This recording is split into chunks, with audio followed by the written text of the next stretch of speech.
Hey. Hey. Yeah, you. Better still be in that basement. I'm watching you.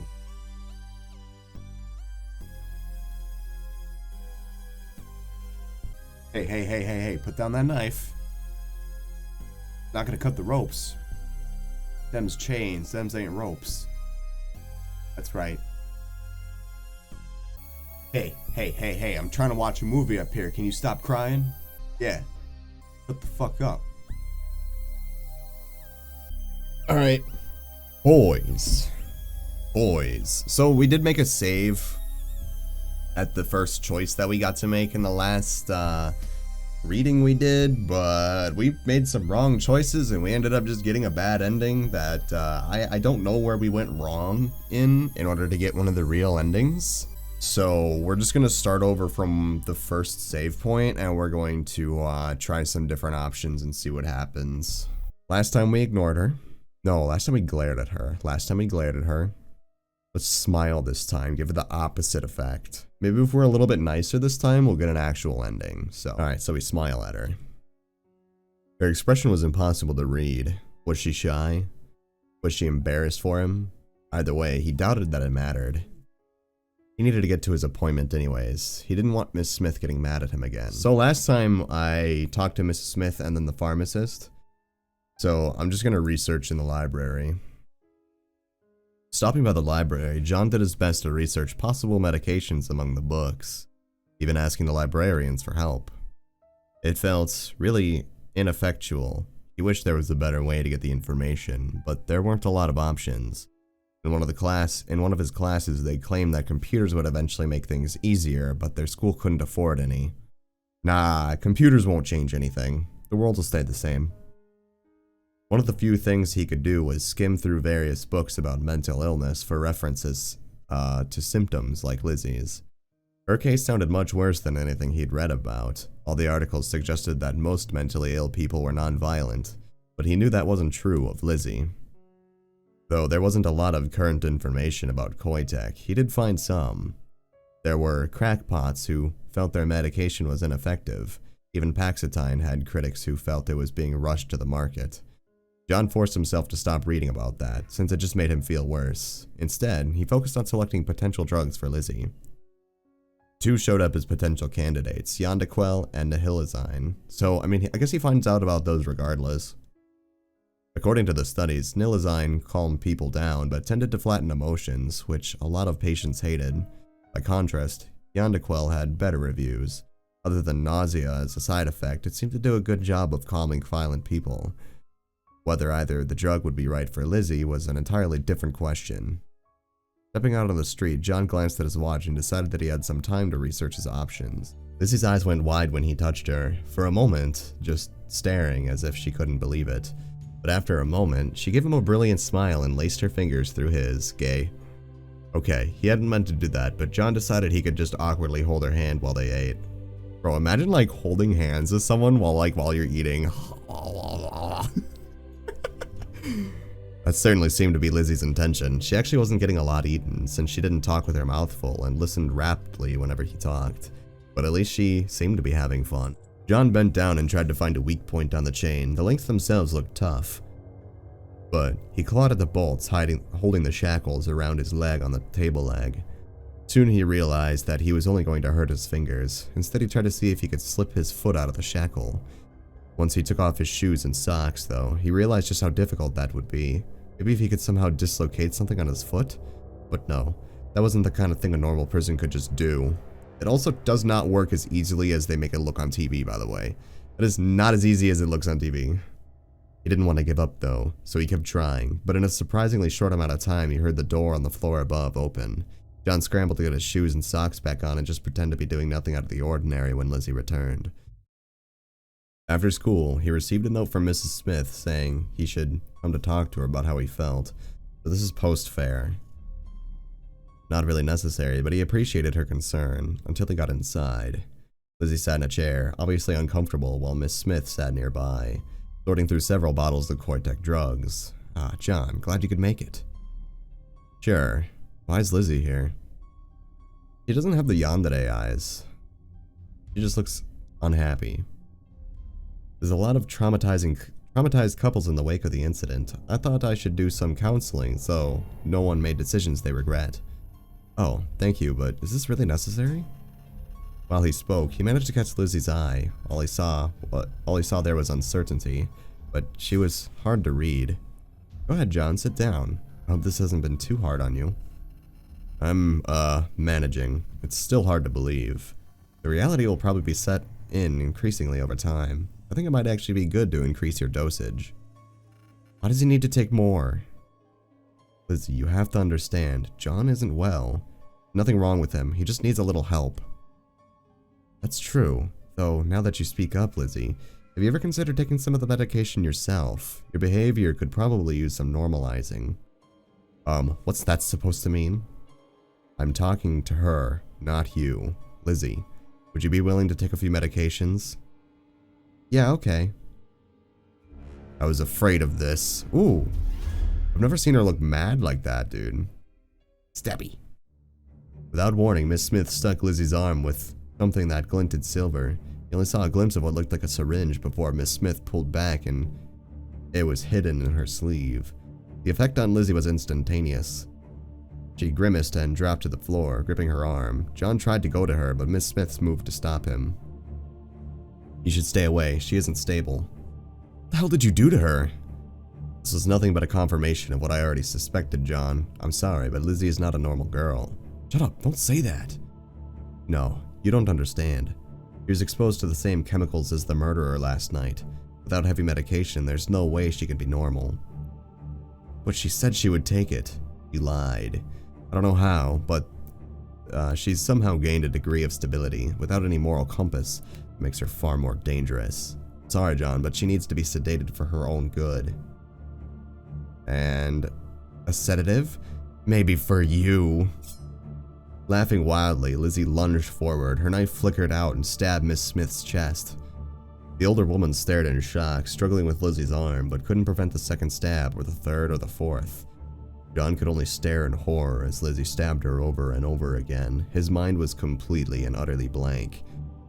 Here's the big difference. Okay, last time we got to this point, John tried to jump in and stop her and got stabbed and we died and got a game over, so this is different now. Still stabbing repeatedly, Lizzie looked up at him. He gave a tearful smile, broken by the occasional laugh. Just...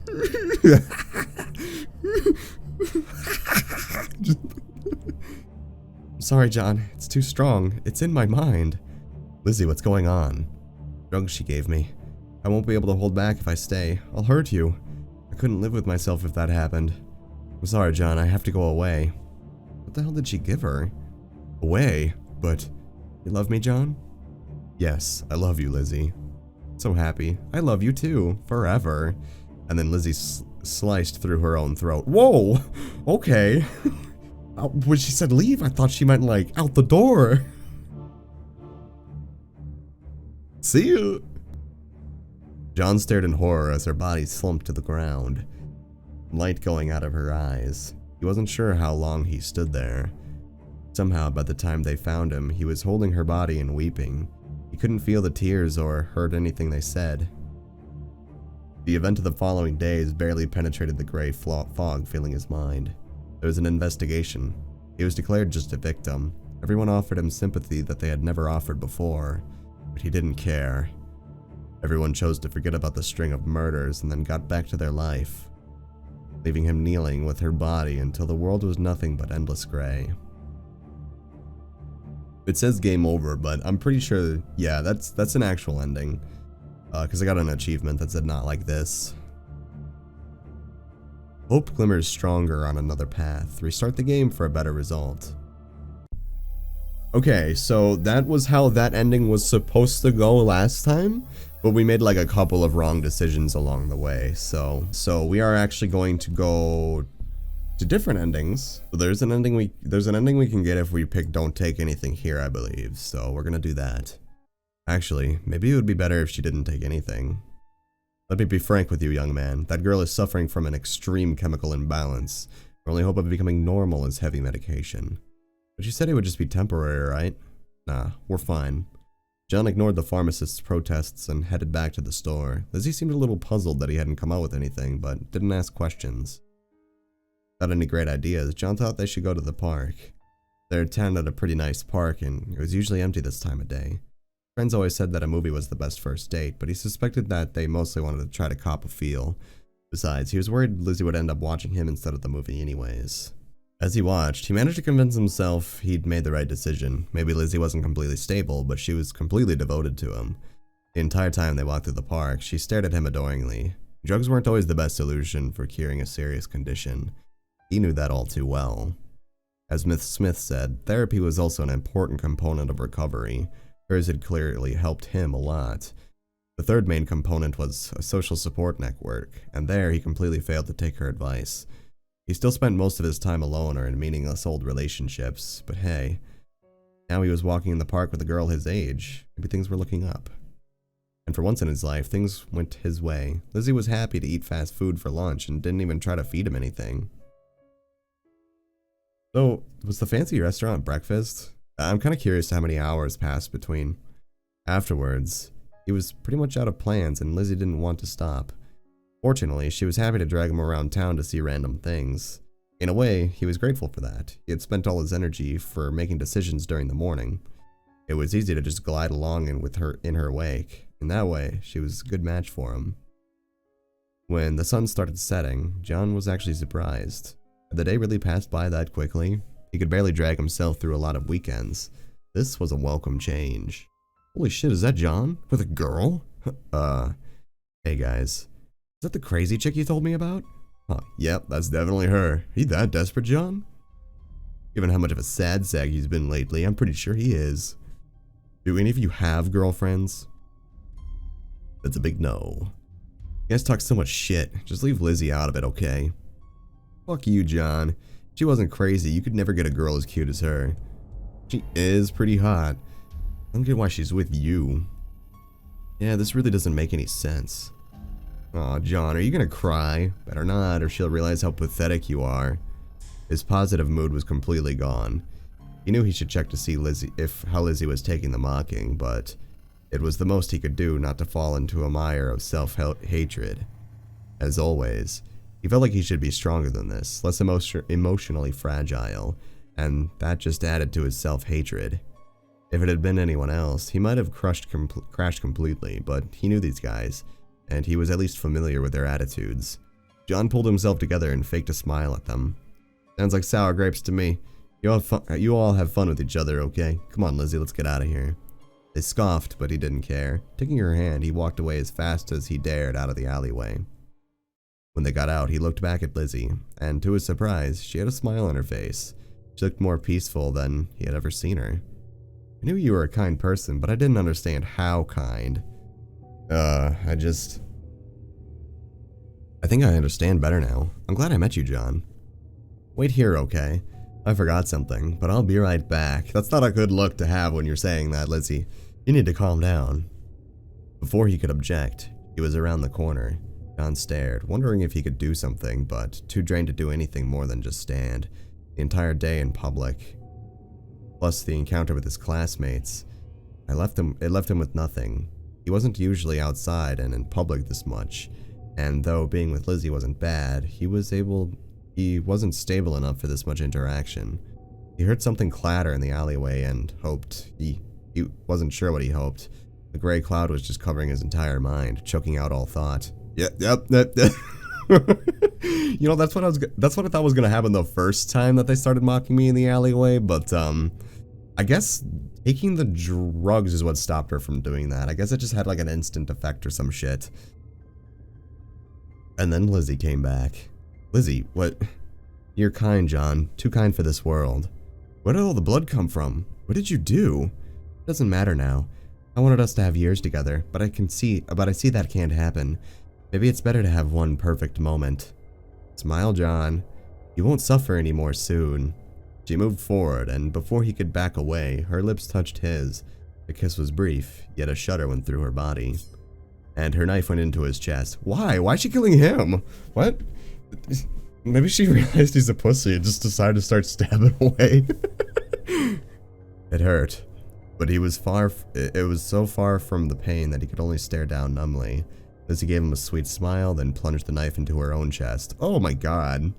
Both of them collapsed into the street, blood splattering everywhere. The last thing he felt before the numbness overwhelmed him was Lizzie reaching out to take his hand. You think the CG like art would be of them holding hands or something like that? Yeah, that was technically an ending, okay? I'll just say that was technically an ending. Even though it really wasn't an ending, I'll just say it was. Oh, we literally can't choose neither. Interesting. I wonder why. Oh, maybe once you get that other ending, it doesn't let you choose neither anymore. Maybe that's the whole thing. I don't know. We're gonna go with the Nilazine this time. 2 weeks of Nilazine coming up. Sounds like sour grape. Okay, this is gonna be a little different coming up, so. Sounds like sour grapes to me. You'll have fun with each other, okay? Come on, Lizzie, let's get out of here. His classmates just scoffed. John considered taking Lizzie's hand and pulling her away, but worried about how she would react. After a moment of hesitation, it was too late. Listen here, you piece of... Without warning, Lizzie stopped past John and directly into his classmate's face. He caught a glimpse of her and she seemed strangely focused, but he could only see the back of her head. John is a good person. Holy shit, she's practically humping you. You shouldn't say unkind things about good people. Holy shit, she's practically humping you. I like how that's the first place their minds fucking go. Her voice sounded sweet, but the classmates took several steps backwards. John was suddenly very grateful that he couldn't see her face. Have a nice day. I hope you all have a nice day too. Fuck this, we're out. They scrambled, just barely slow enough that they weren't running away. Lizzie stayed exactly where she had been standing, entirely still. John wanted to say something, but his mouth was too dry. Let's keep going, okay, John? Sure. They hadn't gotten far before John realized that he couldn't follow up on that. He had pulled himself together long enough to walk away, but now he had nothing left. Okay, so this is gonna be where he has his breakdown and goes home. Okay. Then, by the time he needed to go to school, his eyes were gritty and his good mood was gone, but he was ready, high-functioning. John sighed and headed to school. He hadn't gotten very far before, without warning, Lizzie was walking beside him. Good morning, John. Morning. You alright, Lizzie? I spent yesterday thinking. I've come to conclusions.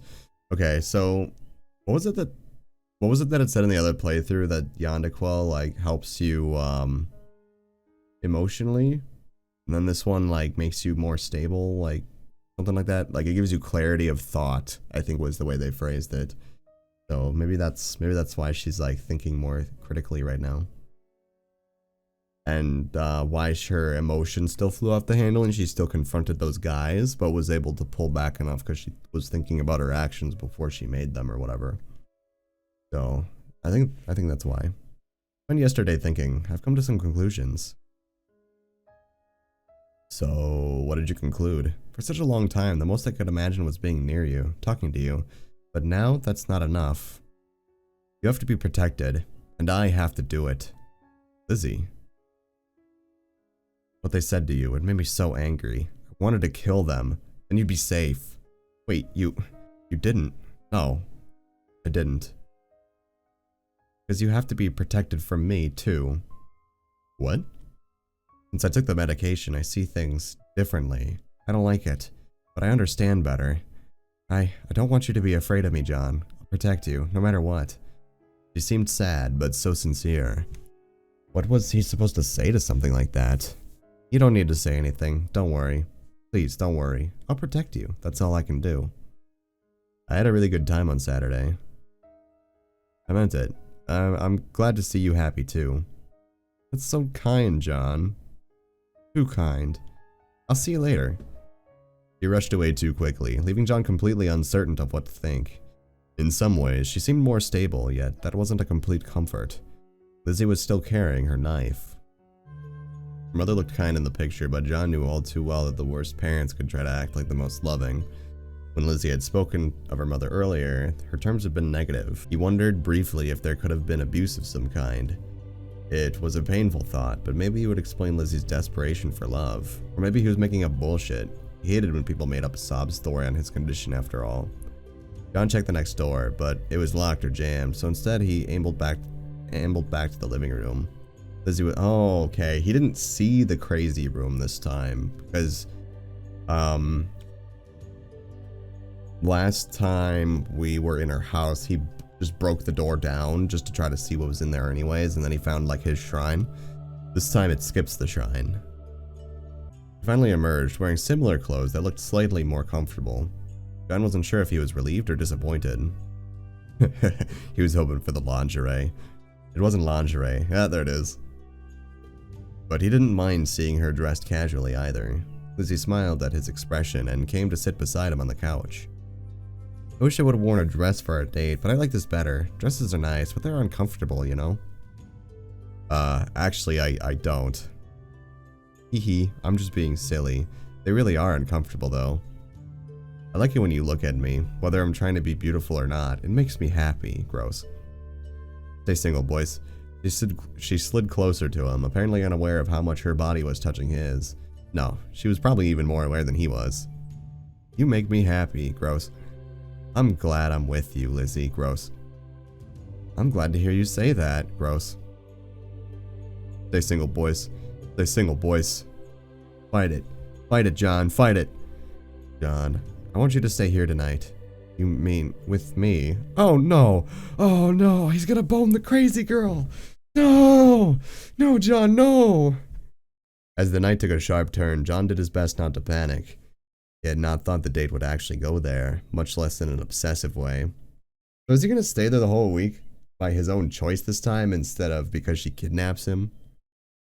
But did he have the panic? Lizzie was usually this obsessive, and he had brought it up in a mostly stable way. That face does not say stable. What? Stable? The fuck? Absolutely not. Besides, they were dating. It wouldn't be strange for them to sleep together, and yet the look in her eyes. Got that as a look. John? Oh, it changed. Oh no. I think I'll go with the sleeping first. Just get that out of the way. Sleep with Lizzie. Okay, I'll stay with you. For ending's sake, okay, boys? Anyway, John's fucked either way. Lizzie leaned in, and Lizzie leaned even closer, kissing him gently. Gross. For the first time in a very long time, John tried to relax and just be with somebody. She slid one of her legs over her. Oh no! Ew! Ew! Why is it describing it? No! Ew! You want this, don't you? Absolutely not. Okay, never mind. John's thinking with little John again. Oh. But she did, going still and holding his face with both hands so that he met her eyes. He shivered as he saw the unfettered desire in her unblinking. Oh god, that is creepy. Bro, she should be making like this psycho face during this whole thing. I want you, John, but I want all of you. Oh no, they actually are gonna bone. I was memeing. We can't see this. I've never met anyone like you before. I won't lie and say everything has been easy, but you're one of the only things that brings any color to my life. I still can't quite believe you want someone like me, but if you really do, I want you so badly. John, bro, John, my boy. John, my boy. Okay, so last time she stabbed herself, and now this time he's like, I'm gonna stab you first. Stay single, boys. He responded with a kiss and pulled back and began tugging at their clothes. Ew. When I'm done, you'll never be able to doubt it again. Doubt what? I'm doubting, bro. Please don't show anything. Lizzie drew him to the couch and caught him in another kiss, and for a time, they lost themselves in each other. I think it skipped the sex scene. We're good, boys. I think there's actually like an NSFW patch for this, but we're not showing that here. Absolutely freaking not. That was amazing. Gross. Yeah, so good. I'll remember this moment forever. Make the crazy eyes when you say that. It would have a better effect. Not another vacation. Shut up. Oh, shit. We didn't put on a condom or anything. You could get... Shh. She silenced him with a kiss. Less intense than before, but still enough to take his breath away. You don't need to worry about that. I have a UID. IUD? Bleh. I have an IUD. Did they have those in the 70s? No, she was born in 1972. This is the mid-80s. I don't think they had that in the 80s. The fuck? Oh, what? It doesn't matter. She's from the future, dude. She's a time traveler. Oh no. Boys, this gets deeper. This gets deeper than he just was. Oh my god. What it means is that we can't get pregnant unless we want to. Okay. Is it as good as a condom? No condoms. I needed to feel you. To feel it. The first one came out in 1967. Oh, okay, then it is technically possible. Nah, still time traveler. Still time traveler. After a moment, he decided that he would just have to trust her. He had trusted her this far, after all. John wrapped his arms around her and held her close. They were sweaty. Oh, that one was genuine. Well, Lizzie obviously didn't care. And with her resting against him so peacefully, neither did he. That night they slept together, literally, just lying in the same bed with their clothes back on. Lizzie curled up against his side, and to his surprise, he went to sleep very quickly. When he woke up the next morning, he found that she was gone, but he could smell something cooking in the kitchen. I think being kidnapped and thrown in the basement covered in my own shit and piss was the better option here. I don't know, dude. I think I'm ready to be kidnapped again instead. John climbed out of bed and wandered towards the kitchen. The last ending was still better. There he found Lizzie merrily humming to herself and working on several dishes at once. Oh, you're awake. I was gonna bring you breakfast in bed, but you woke up too early. It smells great. He thought he should hug her from behind and give her a kiss or something, but he felt strangely shy. Lizzie didn't seem to mind, instead urging him to sit down and relax instead of helping. That felt awkward, but Lizzie in such a good mood, he decided not to contradict her. As she bustled around the kitchen, I almost read that. I almost read that as busted.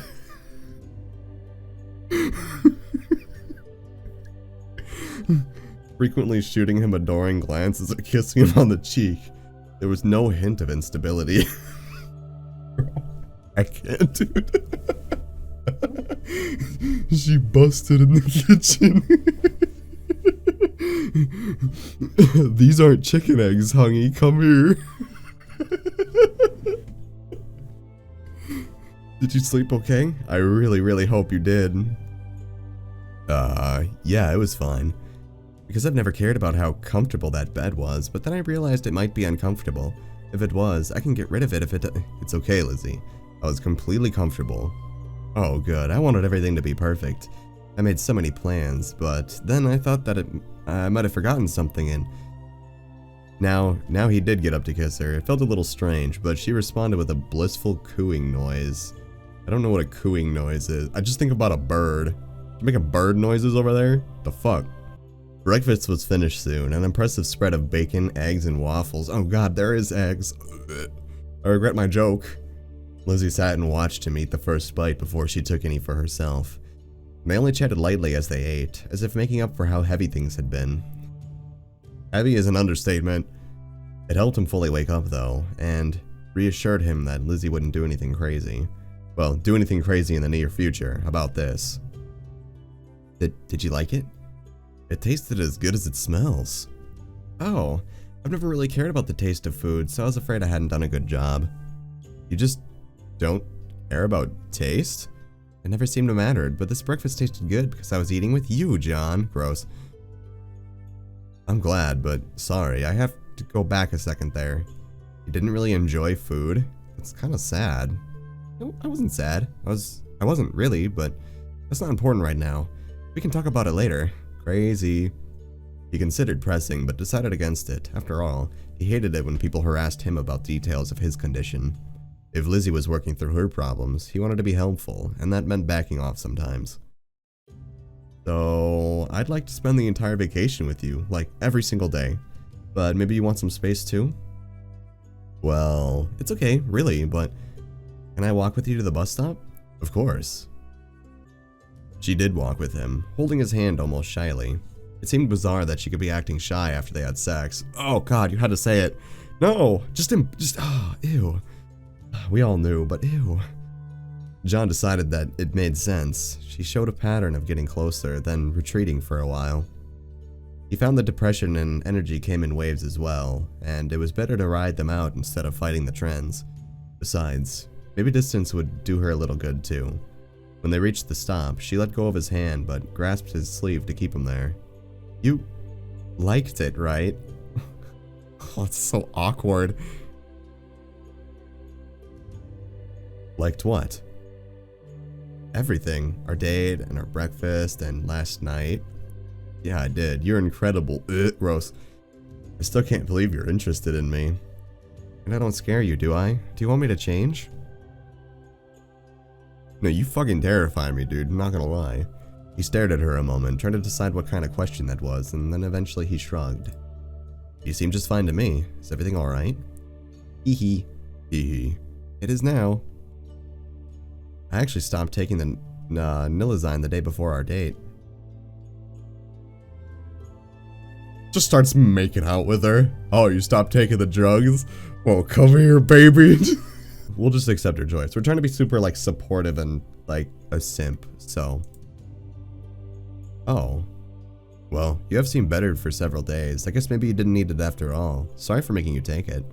No, it was helpful. I saw things a little clearer, but I think I've had enough.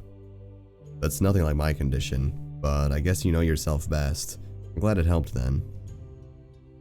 I just wanted to let you know, you don't need to be worried about me. I know you're mine now. Oh god. Not exactly a comforting statement, but it seemed clear that Lizzie was doing her best to be reassuring. She looked at him so earnestly, he couldn't bring himself to do anything but agree. Thanks, Lizzie. Let's take care of our homework, then we can spend more time together later on the vacation, okay? Okay, see you soon, John. After watching her go for a little while, this route is like way different than the other one so far. After watching her go for a little while, he got on and headed back home. Without her constant energy beside him, he felt a lot more subdued, but didn't slide into depression. John still wasn't sure about how he felt about everything. He was happy, that was obvious, but he wondered just how stable Lizzie really was. Could things have gone very differently under different circumstances? But they didn't, so he couldn't waste energy worrying about it. For now, he was happy to return home and slide into a normal routine for a little while. He spent the rest of Saturday working on the assignments he had been given for the vacation. It was nothing too bad, but combined with chores around the house, he didn't get everything done. His father called once to say that he was headed on a surprise company vacation. That was, just as well. The house felt awkward with him around. As John went to sleep that night, he decided he would spend Sunday finishing his work, or maybe even hanging out with someone else. Then he'd call... Hanging out with who? Your dickhead friends? Bro. Then he'd call Lizzie. Get together Monday. That seemed like an appropriate length of time to wait. Despite his concerns, she really did seem content. If she could wait till Monday, maybe he could put his worries behind him. Then Sunday morning, he woke up feeling like shit and he knew that his plans were already in the trash. He wanted to just lie there. No, he wanted to die, but he didn't have the strength to even contemplate that, so he just laid in bed. But today he couldn't lie there forever. A strange surge of motivation struck him and he managed to crawl over to the phone to call Lizzie's number. Hello? He picked up on the very first ring. She's just sitting next to the phone. Yeah? What's up, John?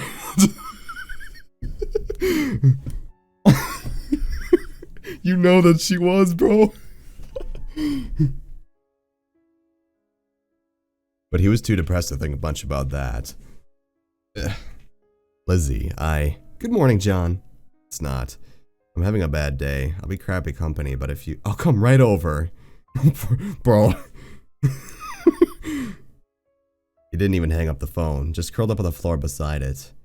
Felt like an eternity lying there, but it couldn't have been long before Lizzie arrived at the house. She immediately made him get up and eat something, urging him on with boundless energy.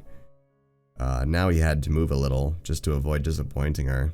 After an hour, he wasn't feeling like doing anything, but he managed to force himself to go outside on the assumption that it would help.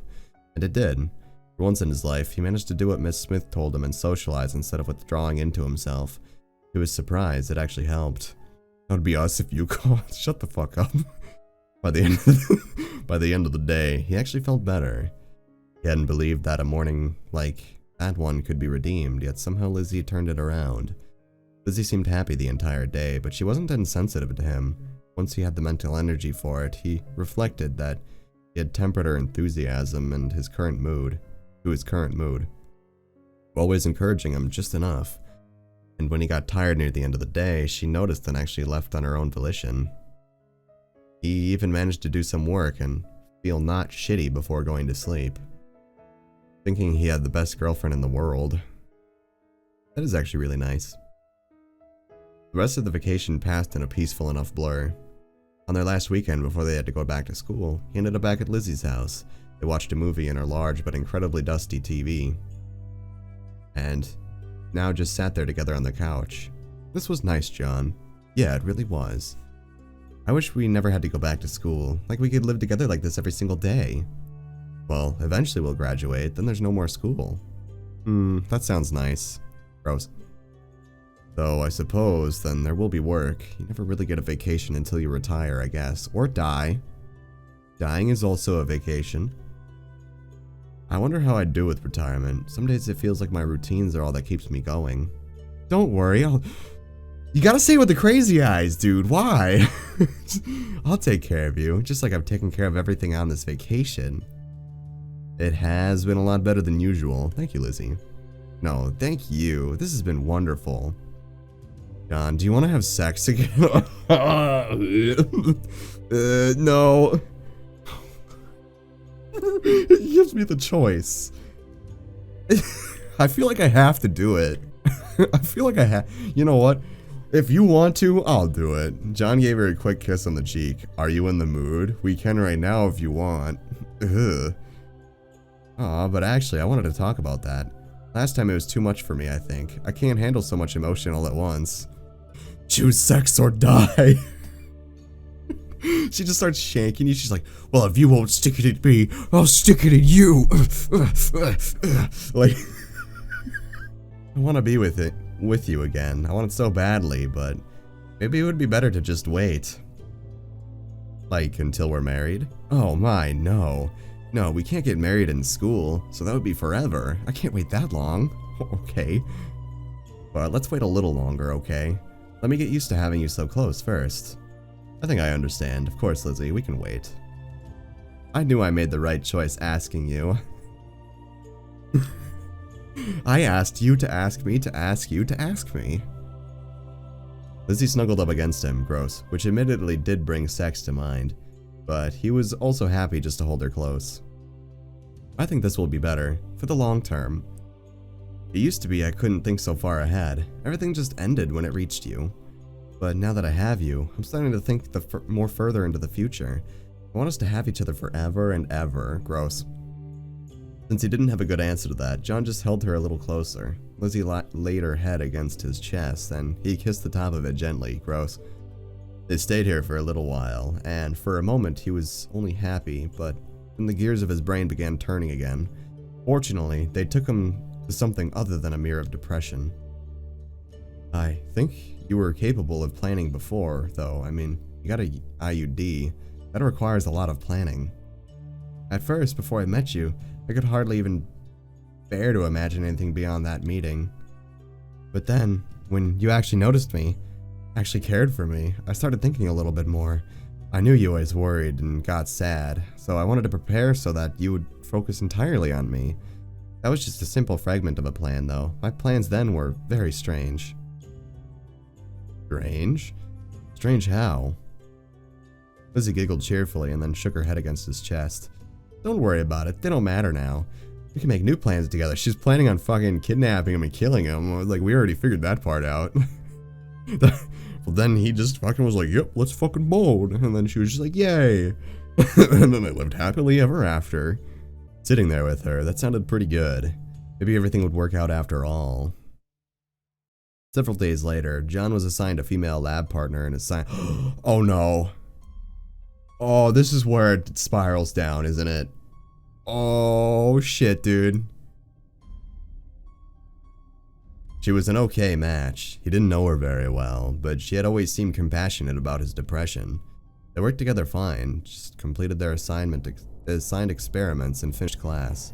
But when he stepped outside, he spotted Lizzie watching him and gnawing on her fingers. Oh, not watching him, watching his classmate. Well, shit. That's an understatement. The next day, he made sure to invite Lizzie to eat lunch with him in the forest in their usual spot. She came, but didn't bring any lunch. That's gross. For him or for herself. They grabbed food at the cafeteria instead, but the mood remained strange. You doing okay, Lizzie? John, you love me, right? Of course I do. Good. We need to talk about my new lab partner. They didn't ask for a change. The teacher did. No, there's no need to talk about her. Ever again. Oh, shit. John.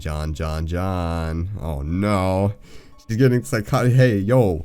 You got any of those meds left? I think I am going to refute my decision on being okay with you not taking them. Please start taking them again. This was obviously not getting him anywhere. While chewing on his sandwich, John tried to think of something to get her mind off the subject. So we asked about romance and interests. Let's ask about peers this time around. Lizzie, I was wondering, who's that girl I saw you with last week? Lizzie fidgeted a bit and then seemed to focus on his word and shook her head. Oh, her? It doesn't matter to me. You don't have to worry about her taking any of my time away from you. No, I'm not worried. I'm happy to see that you have friends. She's not really a friend. I don't have any friends. I wonder if that's the crazy girl that stabbed the cops in the fairgrounds. Because she seemed to know who she was, so. Oh, please don't be sad for me. I'm fine. It doesn't bother me at all. I wish everyone would leave me alone, but in middle school, I stayed away from everyone. They just gossiped about me. It ended up being more of a pain. So in high school, I decided to find a friend to use as a shield. That's what you saw. I see, but you probably picked her for a reason, right? She was an easy target, quiet and shy, desperate for friends, kinda like me. She didn't bother. Oh, now it all comes full circle. She doesn't bother me so much. I don't hate her. But don't worry, I'll get rid of her for you if she's a problem. No, I'm actually a little glad you can interact with someone, even if it's not a real friendship. Yes, do not get rid of anybody, please, like you got rid of my friends earlier. Good. All else being equal, I guess I'd rather she be happy, even if it doesn't matter that much. She's been useful to me. That's fucked. I bet that girl actually thinks you're friends, too. For the rest of lunch, Lizzie opened up more about her thoughts on people at school. Pretty much everyone she either hated or didn't care about. Still, the conversation seemed to improve the mood between them. Given how well the conversation went, he could almost think that everything was better, but a dark part of his mind told him that it could never be that easy. As if fate wanted to taunt him, the entire week was scheduled to be lab assignments. His classmate did her fair share and was friendly enough, so it would have been easy if not for Lizzie. He couldn't spot her anymore, but he was sure she was watching. It was possible that she'd become better at hiding herself. Here with me, John? Sorry, my head is in the clouds. What am I missing? Nothing. We're done. I was saying good job, but you didn't seem to hear at all. I didn't. Sorry. I've been distracted lately. No big deal. Hey, can I ask you a question, though? You and Lizzie are dating, right? Yeah. What's she like? I tried to get to know her once, but it's like she's not even on the same planet. I'm surprised she found anyone. Don't get me wrong, I'm happy for her. I'm just a little curious, that's all. I feel like I should just say positive things. Because, I mean, the experience this route for John has been fairly positive, so... She's a little shy with people, but I've really enjoyed getting to know her. Well, take good care of her, okay? It'd be a crime to hurt someone who seems as fragile as her. Believe me, that isn't going to be the problem. Anyways, I was just asking out of curiosity. Maybe our high school has only one lost cause now. Lost cause? Girls who none of us can get along with. I mean... But if Lizzie has a boyfriend, I guess that excludes her from the category. Who's left? It's not me, is it? No, it's another girl in our year. I forgot her name now, actually. Might be dating one of your friends right now. Then why is she still a lost cause? As near as I can tell, she regularly gets really obsessed with a boy, but it never lasts. But sorry, I didn't mean to throw this much gossip at you. It's okay. Anyways, you headed out to your locker too? We should have been walking while we talked, now that I think about it. No, I have to stay here to, do something. Alright, see ya. Being seen walking with her would have been even worse from Lizzie's perspective. John wondered if he'd already made a mistake with talking to her for that long, but it was too late to change now. Bro, if you have to, like, be that mindful over who you're talking to, then the relationship you're in is shitty. Sorry, but it's true. Would Lizzie really spend her entire life being that jealous of him? For now, he didn't have the strength for multiple relationships, so it didn't matter much, but later in life he'd want to have friends too, just make sure they're all dudes. Or was it just women that bothered her? Asking directly probably wouldn't help, but he could. Lizzie was standing directly behind him. Hey Lizzie, how are you? John? Did something bad happen? Wish you wouldn't talk to her. Don't really think she's trying to steal me, do you? But she is. She wants to steal your time. Every single day. It's called school. What? Do you just get upset anytime anyone talks to me? Lizzie, I love you. Only you. Thank you, John. I think I'll always need to hear you say that. Don't stick your dick in crazy, boys. You know what? Even better, just stay fucking single, boys. Stay fucking single, boys. That's the real goal here. So, no more problems? Okay, just don't smile at her so much. I'll do my best, but seriously, I wouldn't be smiling at anyone if not for you. With that, Lizzie slipped out of the room again. John felt as though he should stop her, but it was already too late. He took a deep breath and rubbed his eyes. Hopefully this wouldn't just be an annoyance. Hopefully this would just be an annoyance, not an actual problem. With Lizzie, it was hard to tell, but she hadn't done anything dangerous since the tree. Next, John had another session scheduled with Miss Smith, so he grabbed his books and headed for her office. He found Miss Smith in the middle of her work. As usual, today seemed heavier than normal. John, there you are. Mind if we jump straight into business today? Sure, that's fine. Before he could stop himself, he'd already agreed with her. John sighed and gave up as he laid down on the couch.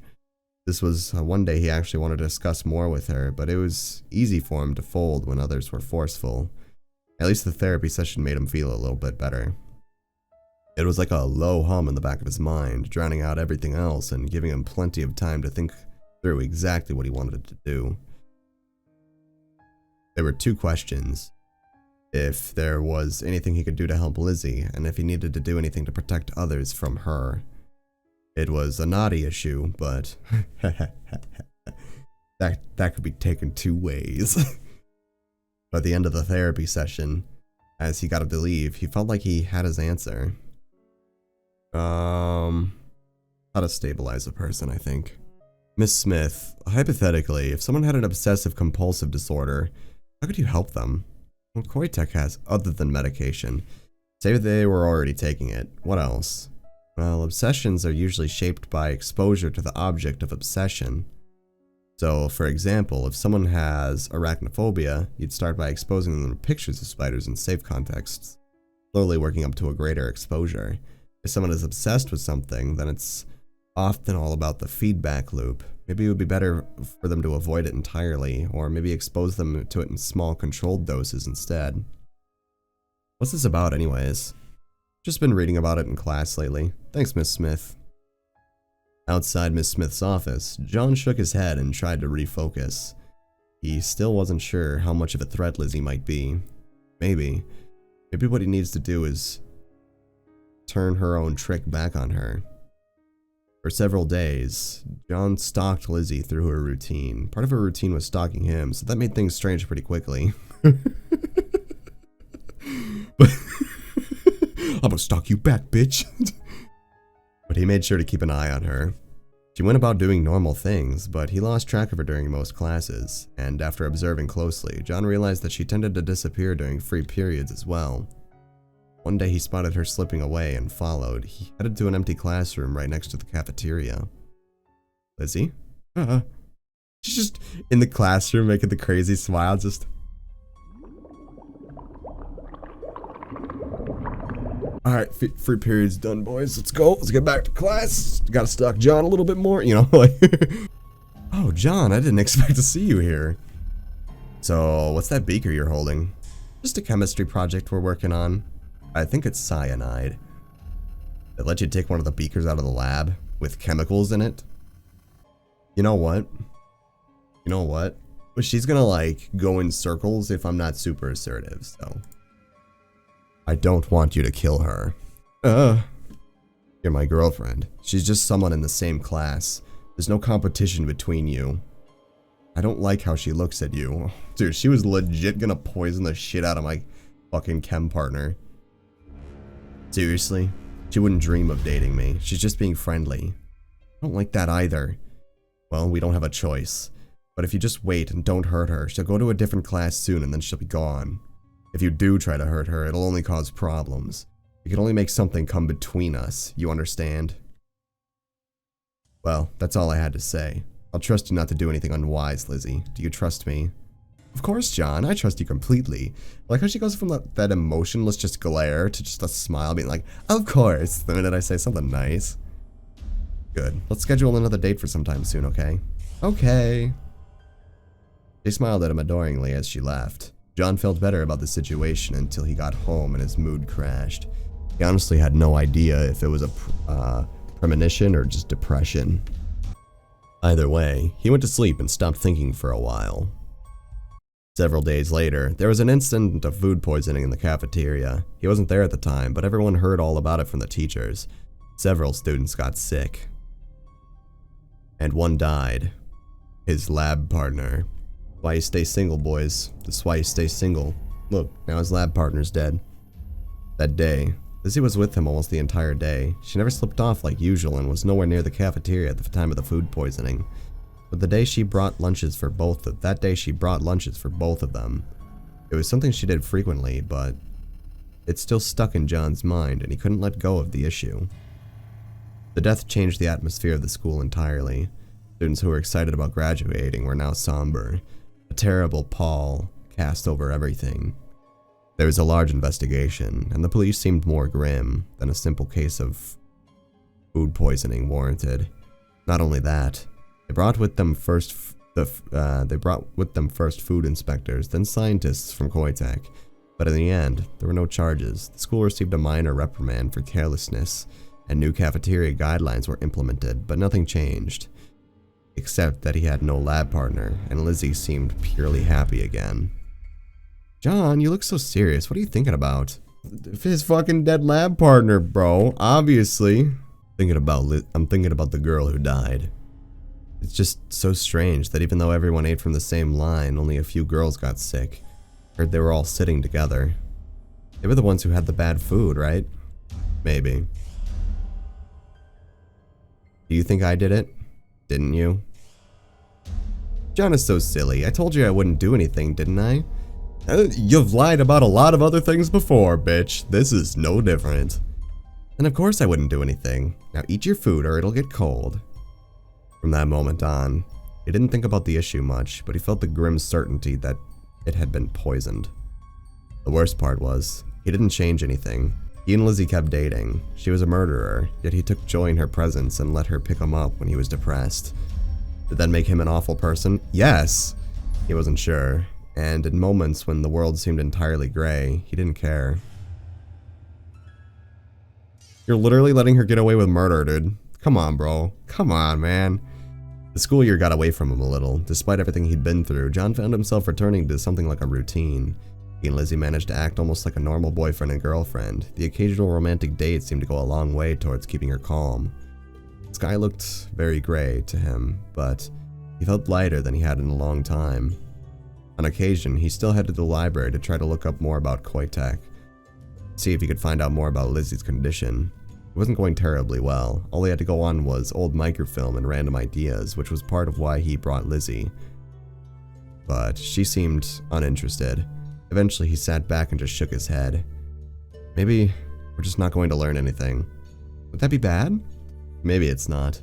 I've always wanted answers, explanations, a way to put things together. But when I got depressed, that didn't work. Chemicals and social structures and trends, none of that really explained it. Things just happen. Maybe this is like that. Maybe we don't need to worry about exact answers. Maybe we can just live our lives. I think that's a good way to think about it. It's almost like we should just worry about the things we can control. Actually, that reminds me of something I've been wanting to ask you. The county fair is coming up next month. Can we go together? Okay, I feel like thinking about what being there together meant for her, John realized that he didn't mind. After what he'd stuck through with her, this was nothing. Couples had broken up over more trivial things. He just hoped that the worst had passed and their relationship would be smoother from here on out. Yeah, hopefully just murdering people was the worst thing that she'll do. John, it's starting to get a little too crowded. We should pick something popular before the lines get too long. Sure, what do you want to do? Oh, is that a knife throwing booth? Wouldn't that be fun? Not with that look in your eyes. Maybe something else? Or the roller coaster. That already has a line. It must be popular. Yep, roller coaster sounds great. They got in the short line, which would put them next in the group ride. While in line, John actually spotted one of his classmates, currently with his arm around his girlfriend. They waved at each other, but they were too far apart to say anything. Judging from his classmate's raised eyebrows, though, he was expecting more than just a ride. His classmate? Okay, his classmate was a dick before. Why is he being nice now? When the roller coaster came back, they strapped themselves in near the very front. Lizzie looked excited, but kept glancing at him. Honestly, roller coasters had never been his thing. He enjoyed the wind blowing through his hair, but he didn't really feel any rush of adrenaline. Meanwhile, he doubted that Lizzie got much of a rush out of it either, but at least she seemed to enjoy herself a little. But afterwards, she said she needed to go to the bathroom, so he was left waiting for her nearby. You too, huh? Girls. Hi. You blew your chance on the roller coaster, man. What? When girls get scared, that's your chance to move on them. Hold their hand, arm around them, then you're halfway there. I don't think she was scared. You're lost, man. Seriously, it is. Girl might be crazy, but she's hot as hell. If you don't make a move on her, I might. I mean, almost anyone looks good in our school uniform, but she really rocks it. And those tits, bro. Dude, come on, man. Gotta be one of the best pairs in school. But I wouldn't give to motorboat those. Hello, John. Holy shit. Hello, Lizzie. Unless you boys were talking about something important, maybe we can be off? Yep, that sounds fine. Ugh, I thought I was gonna die.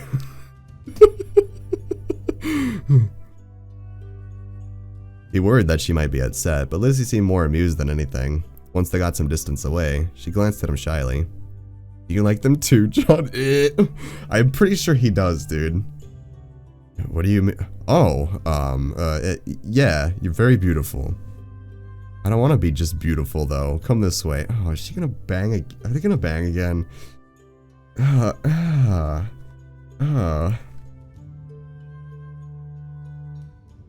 Dragged him to a narrow alleyway between the two stalls. A little ways down, there was a closed-off space between several of the temporary stalls. You know, he's having a more positive fair experience this time, though, which is nice. I'm talking about positive besides this part, though, by the way. Surrounded on three sides, the sounds of the fair seemed softer. He became very aware of how alone they were as Lizzie slid off her jacket. She's not wearing one. Never even dreamed of looking at him. John, I only care about you. That's one thing I can say I've never worried about. Good. I know I can be a difficult girlfriend sometimes, but I want to show you that I can be a nice too. I know where that went. He leaned back against the wall, needing a moment to catch his breath. Lizzie seemed to have no trouble fixing her shirt and then rising to give him a hug. Wow, that felt amazing. Good, I liked it too. Maybe we can do more of this sometime. The cold air forced him to step away from her soon to get his cock back into his pants before it froze. Still, he felt warm. And not just in a sexual way. Gross. Soon they headed back out of the alley. John felt like everyone must have noticed, but no one even looked at them. It hadn't even taken that long. His classmate and his girlfriend were just now getting off the ride. It looked like his classmate had done exactly what he'd planned. Now pawing on his girlfriend, she gave a strange little laugh, but didn't stop him. But John didn't really care about them. The only girl he cared about was beside him. Gross. Lizzie seemed to be watching them, though. John, do you dislike all murder? Yes! What are you talking about? If I knew about something, and I could stop it, would you want me to? Yes, of course. Lizzie, is something wrong? Can you buy me some cotton candy? I promise I'll be right back. Lizzie, you can talk to me about anything, right? I don't want you to look at me and be afraid. What are you about to do? With that, she vanished, moving away at surprising speed and disappearing around the tent. John blinked, stunned by how fast the evening had turned. Is she gonna go kill someone? Had he done something wrong, or was something seriously terrible going on? He felt like he should have stopped her from leaving, but doubted he could have. With no way of following her, he decided to do what she asked and get in line. It was a pretty long one by now, so he waded through it. Yet, he got closer and closer to the stand without Lizzie reappearing. Eventually he had 2 cones of cotton candy when was just standing there. He was vaguely conscious of the fact that he probably looked ridiculous with one in each hand, yet that feeling was overwhelmed by the growing sense of concern. And that was when the police showed up. They seemed to come abruptly, sirens wailing, uniformed men and women moving through the fairgrounds with grim expressions. Anyone who asked them what was going on was told to stay back. With them, John realized there were a number of others dressed in unmarked clothing. No, unmarked body armor. They were armed like some private army, yet he didn't see any sign of who they were from. Increasingly uncomfortable, John gathered with the other confused fairgoers. They were clustering around a woman who seemed to know what was going on. It was horrible. The boy was just opened up, like a wild animal had attacked him, but the police were saying it looked like a knife did it. Wait, who died? I didn't recognize him, but it was a boy about your age, and there was a girl with him, her throat cut right open. One of the policemen made a call. The next thing I knew, they moved me away and everyone showed up. They wouldn't tell me anything else. Feeling sick to his stomach, John stumbled away from the group. He stared at the brightly colored cotton candy for a while, then dumped it into a trash can. What was going on? He didn't want to think Lizzie could have done it, but he knew that she could. But what she said... John? Oh, she whispered it. The whisper made him turn around wildly, but he didn't catch a glimpse. Instead, he began looking around desperately for any shadow where she might be hiding. Sorry, I was too late. I underestimated what she was.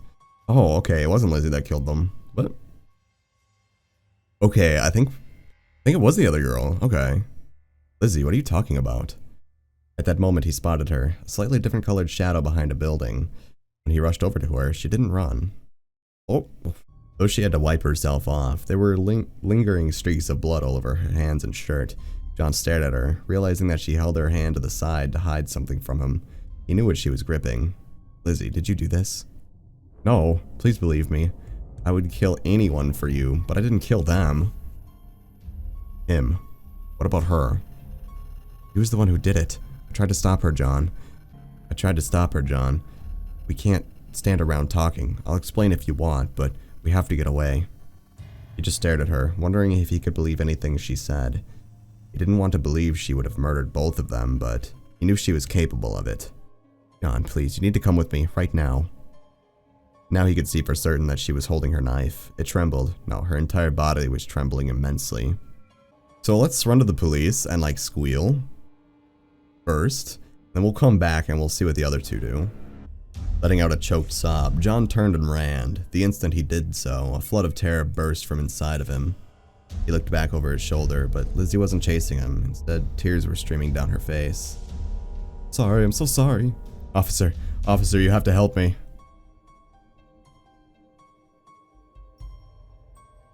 They took him into protective custody as soon as he arrived. When he tried to ask questions, he was ignored. He managed to sit, and they gave him a cup of hot chocolate, as if that could help. He sipped a little and it didn't taste it. Then he heard shots fired. Breaking away from the police near him, John sprinted towards where he heard the shots. There were more now, and screams of pain. Then he stumbled to a halt and just stared. Oh, Lizzie's dead again.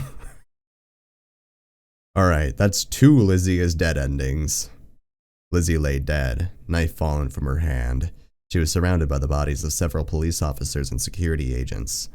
All around him, people were screaming and running and crying, but those sounds came more and more distant with each passing moment. When they came to get him, he couldn't even hear their questions. He sat numbly as they took him away and tried to care for him. He thought he was given food, medicine, counseling. None of it reached inside of his inner self, which still stood over the field of bodies. Even that sight was starting to fade, though, overwhelmed by the endless gray, until there was nothing else, and it was over. I don't know, that ending leaves a bad taste. I don't like that ending. Just because, like, I don't understand, like, the whole, like, you're supportive, like, you're okay with it, you get over it, you trust, then right at the end, just 180. Just for what feels like no reason. Let's help her escape. Alright, I'll trust you. Where are we going? Need to get away, far away, come with me. So Lizzie pulled him through back alleys and tents to get further away from the crime scene. After that, he was the one who needed to help her. He stole a cheap shirt from an abandoned stall and brought it back to her. Lizzie had already stripped out of her clothes, completely shamelessly. He used her old shirt to wipe off the last of the blood, then burned all the evidence. The knife she dismantled and had him drop into a portable toilet, which he hoped would be good enough for now, since she wouldn't let go of her other knives. Now newly clothed, why is her shirt still the same? Now newly clothed, they held hands like a normal couple and tried to walk out of the fairgrounds.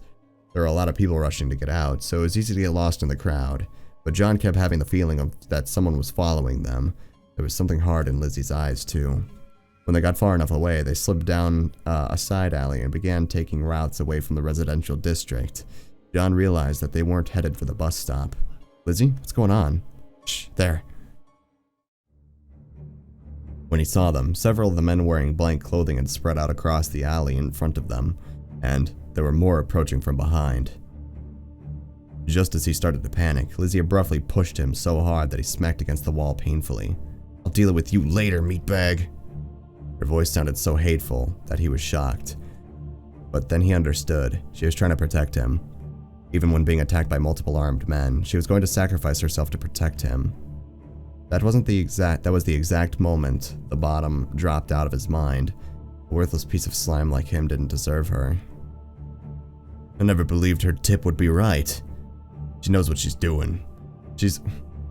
What the fuck? She's done a lot for the company. Why are these guys trying to kidnap her?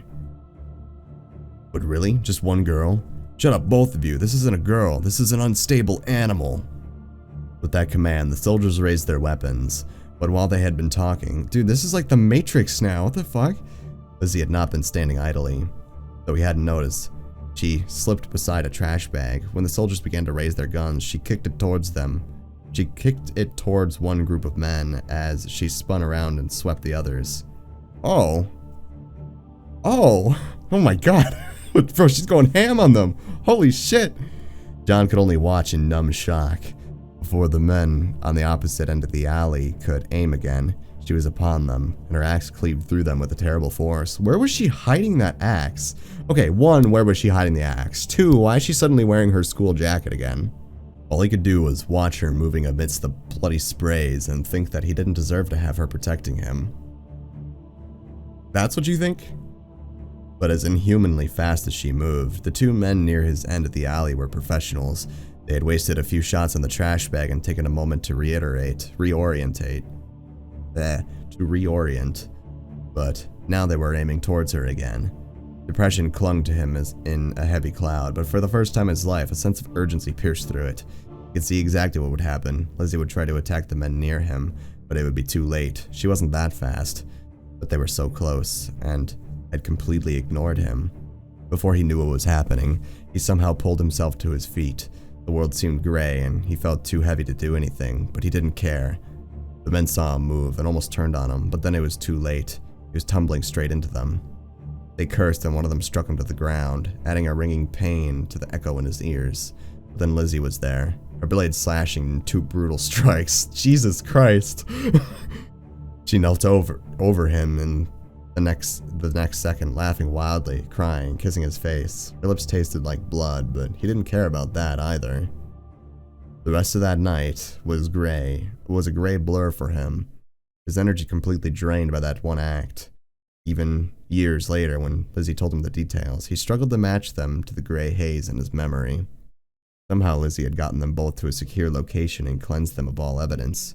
She had already had an emergency plan, so she had a car ready and driven them out of town before the police figured out what happened. What the f- She planned all of that? No way, dude. No way she planned all of that. Days later, he read in the newspaper that the security forces had been Koitek men. I wonder if the psychiatrist is the lady that they mentioned. They got in some hot water with the government for carrying so much concealed weaponry. They settled with the government for an undisclosed sum, of course, but it added enough tension to the case that the police were happy to get it over with as soon as possible. For several months, he lived in fear every day, but gradually that fear faded. He had Lizzie with him after all. He had been afraid that slaughtering so many people like that would change her, but after that day, she became the very picture of a loving and attentive girlfriend. And before too long, wife. They got married? What the fuck? He knew that it couldn't really be over, even if the case had been closed and Lizzie seemed stable. Life wasn't so simple. He would still have to live with who she was, just like he needed to live with depression. I think her situation's a little worse, buddy. They had joyful days, but they also had rough ones. But at least on those days, they could hold each other, and the world seemed a little less gray for a little while. End. Hey, it didn't say game over. It just said end. Yay, we got a happy ending. There's still another path.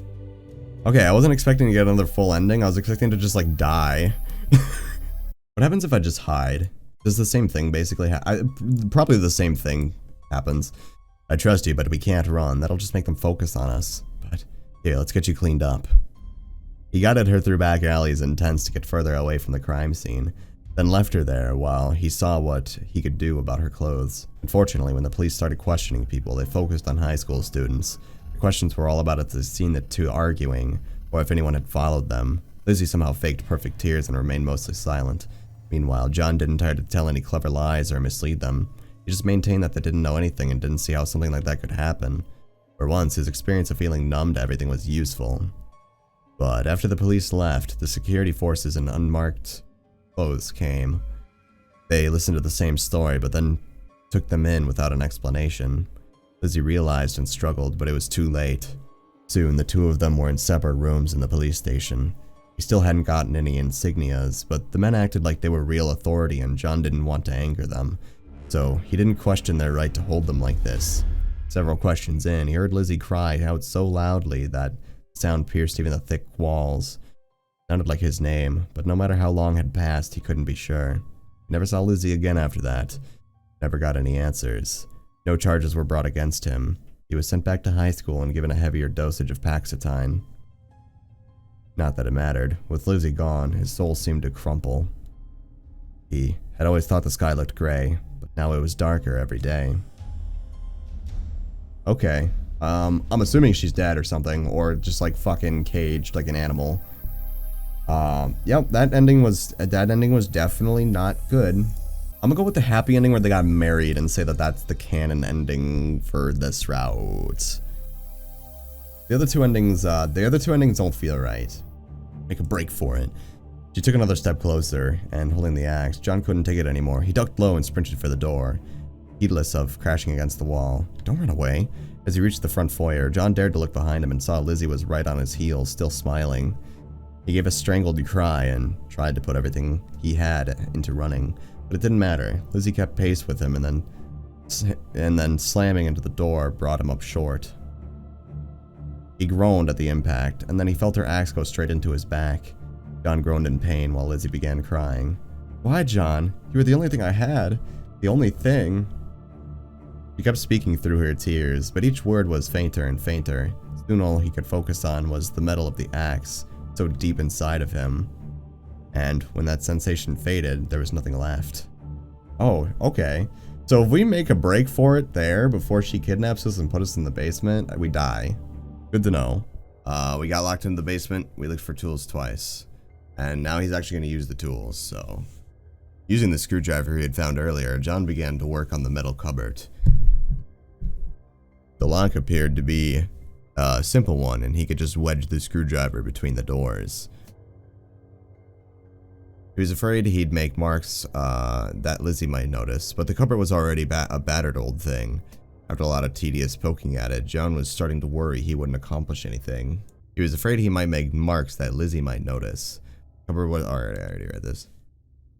Oop. And then out of nowhere, he managed to budge the latch just a little. Filled with new energy, John kept jabbing at it, occasionally pushing it just a little further. Eventually, he managed to open up the cupboard. Made a painfully loud sound, but he was fairly confident Lizzie wasn't back yet, and now he could finally see the tools inside. His first feeling was that he had wasted his effort. Most of the tools were useless things like rakes and mops, but then he spotted it, leaning on the back, a crowbar. It was a little old, but it looked sturdy. But though the legs of the table were metal, the joints to the top weren't strong. Maybe if he struck it with a crowbar, he could bend it just a little. The idea filled him with a little hope, but he rejected trying it immediately. He had wasted too much time and there would be no way to hide an action like that. He needed to escape just after Lizzie left. Instead, John replaced the crowbar, closed the cupboard, and returned to his seat, hoping the fact that it was unlocked wasn't too obvious. Eventually, Lizzie returned, bearing a large white sack. She triumphantly emptied it out on the table, dumping an entire pile of pills in front of him. Why the hell would he have just done that? Having a tape of her behavior would have been the perfect way to get the police to take him seriously if he managed to escape. But as soon as he had that thought, John regretted it. He didn't want to see Lizzie hurt and hated the idea of her going to prison, despite what she was doing to him. What? Bro, you're dumb. Dumbass. Was this Stockholm Syndrome? Was she wearing him down just like she'd planned to? Yes. The idea disturbed him, but it didn't change how he felt. He needed to find another way. Disagree. I'm sorry, but I don't agree with that. But John, I love you. Yes, but if you were convinced your love required to use that knife on me, you would do it.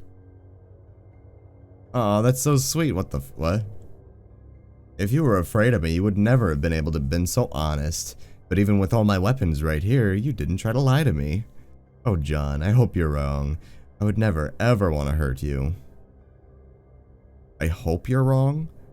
But I'm so happy you said what you really think. John swallowed uncomfortably. He wasn't sure where he had expected honesty to go, but this was better than expected. That's the John I love. I want you to accept me, just like that. And you do, even though you're still worried. She wrapped her arms around his neck, still carrying the knife, and kissed him briefly on the forehead. After that, she lowered her face to his, hesitating for a moment, but in the end pulled back without kissing him on the mouth. Oh, you have no idea how much I want to do it right now, but I'll wait. I'll wait until you trust me. That's awkward. You trust me enough to let me go? Soon, darling, soon. Soon, darling. Soon.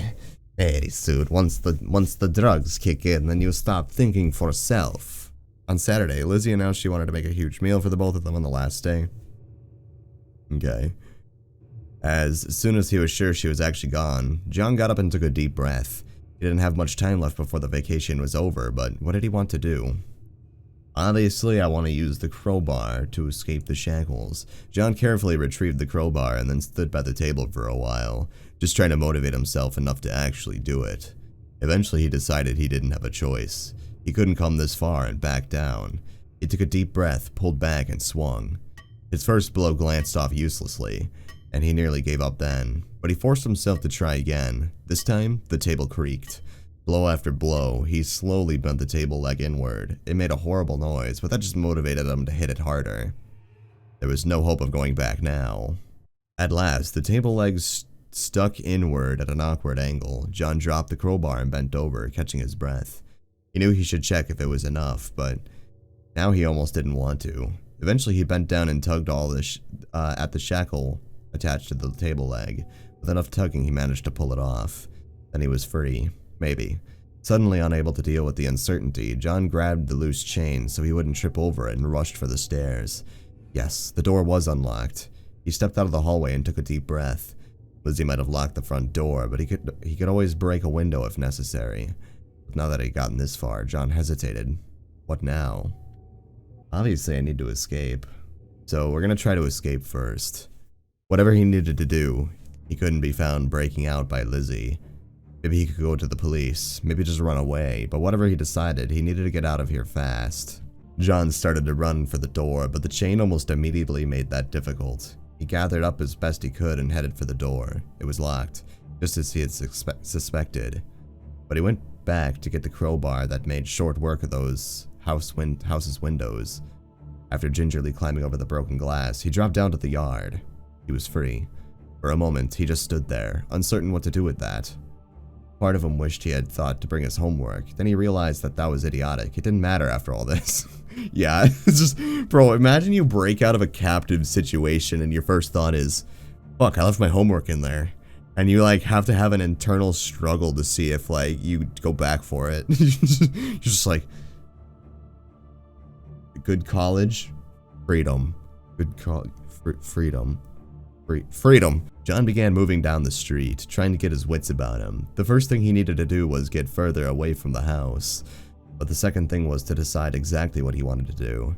The idea of turning Lizzie in sickened him, but she obviously wasn't well. Would she end up killing someone? He let her stay on this path? He couldn't be sure. As he half walked, half jogged, he became more and more conscious of how heavy the chain was. He hadn't noticed it at first, but it was beginning to wear on him. It occurred to him that he looked like some kind of stereotypical escaped criminal, that the police might be suspicious of him. John almost giggled at the thought. John. Her voice floated to him as if it was part of the mist. Uh-oh. John shivered and began to run. But his legs were sore and he was exhausted and he just didn't have enough strength to escape her. Oh shit, she's pissed. John. She practically seemed to glide after him, her feet barely touching the ground. Her face was completely blank. She's T-posing at him, bro. Oh no. Bro, she's T-posing. Her eyes unblinking as she honed in on him. He shouted for help, but nobody seemed to hear, or they preferred not to hear. She caught his sleeve and he tumbled to the ground. John tried to scramble backwards, but she stepped on the edge of his fallen chain and he realized that he couldn't escape.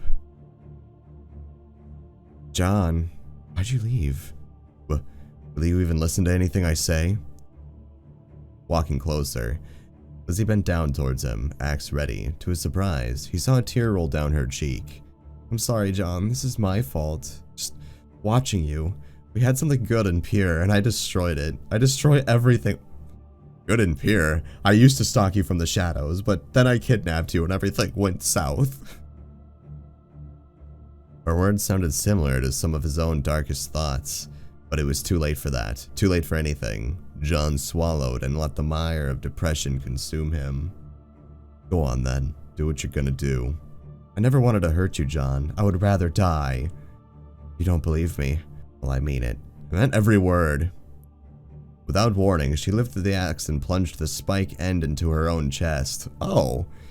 John stared in shock as the blood began to spurt. Lizzie stared down at it without expression, and then she brought her axe down on his head. The blow went straight into his forehead, and it was over in an instant. His last sight before he was gone was Lizzie dropping to the ground, blood gushing from her chest. And then he saw nothing. I died. Fuck. Dude, every time you get an option to run or try to escape, you just get ganked to death. Like, it just never works out for the poor guy. Alright, so I guess we gotta stay in the basement instead. John set the screwdriver and the crowbar on the table. Then he repositioned his chair directly to the center of the basement. When he heard Lizzie enter, he sat down facing the door, making the unhooked shackle obvious. Lizzie came down the stairs not long after, a smile on her face, and then she saw him and her expression became utterly blank. Hello, Lizzie. You stayed. I didn't have to do this. This is my fault. Ha ha ha ha. Lizzie, calm down. Please don't get upset. But I kidnapped you. And and she was stumbling towards him, and he tensed when she reached behind her, but after pulling her knife from her waistband, she set it down on the table. I almost ruined the only thing I had. I'm sorry, John. I'm sorry. The pain in her words was heartbreaking. Lizzie began to crumple, bending over with her back arched painfully. He moved to wrap his arms around her, keeping her from curling against herself. He's taking her from behind? Oh, literally. Why? Why are you so kind? Lizzie, I don't want to hurt you either. Please calm down. Why did you stay? Why? Bro, he broke her. He legit just broke her. Because I trust you, Lizzie, and I would like to trust you more. You don't have to do anything like this. I won't leave you. I just want to be happy. Smile sweetly and say I love you, and I do love you with everything. But there's so much of everything. It's okay, Lizzie. Let out what you feel. I can't believe you stayed. I can't believe you're holding me. Ha ha ha ha ha ha ha. Ah ha ha ha. Jesus Christ. Still in his arms, Lizzie unleashed peal after peal of insane laughter. There was an unearthly quality to it that made his skin crawl, but John just held onto her tight and closed his eyes. Eventually, the laughter faded and she was still there. The tension in her body had dissipated, leaving her resting against him. She went deadweight? When she looked into his eyes, there was a sweet love there, and also an intensity. He had never seen both of them in her at the same time, and it made him shiver involuntarily, but not necessarily in fear. John loves me. Yes, I do. I won't leave you. Bro, this is like Stockholm Syndrome at its finest. She drugs his tea, locks him in the basement. He's just jizzing and shitting all over up in... Why did I say jizzing? He's pissing and shitting all up in his pants.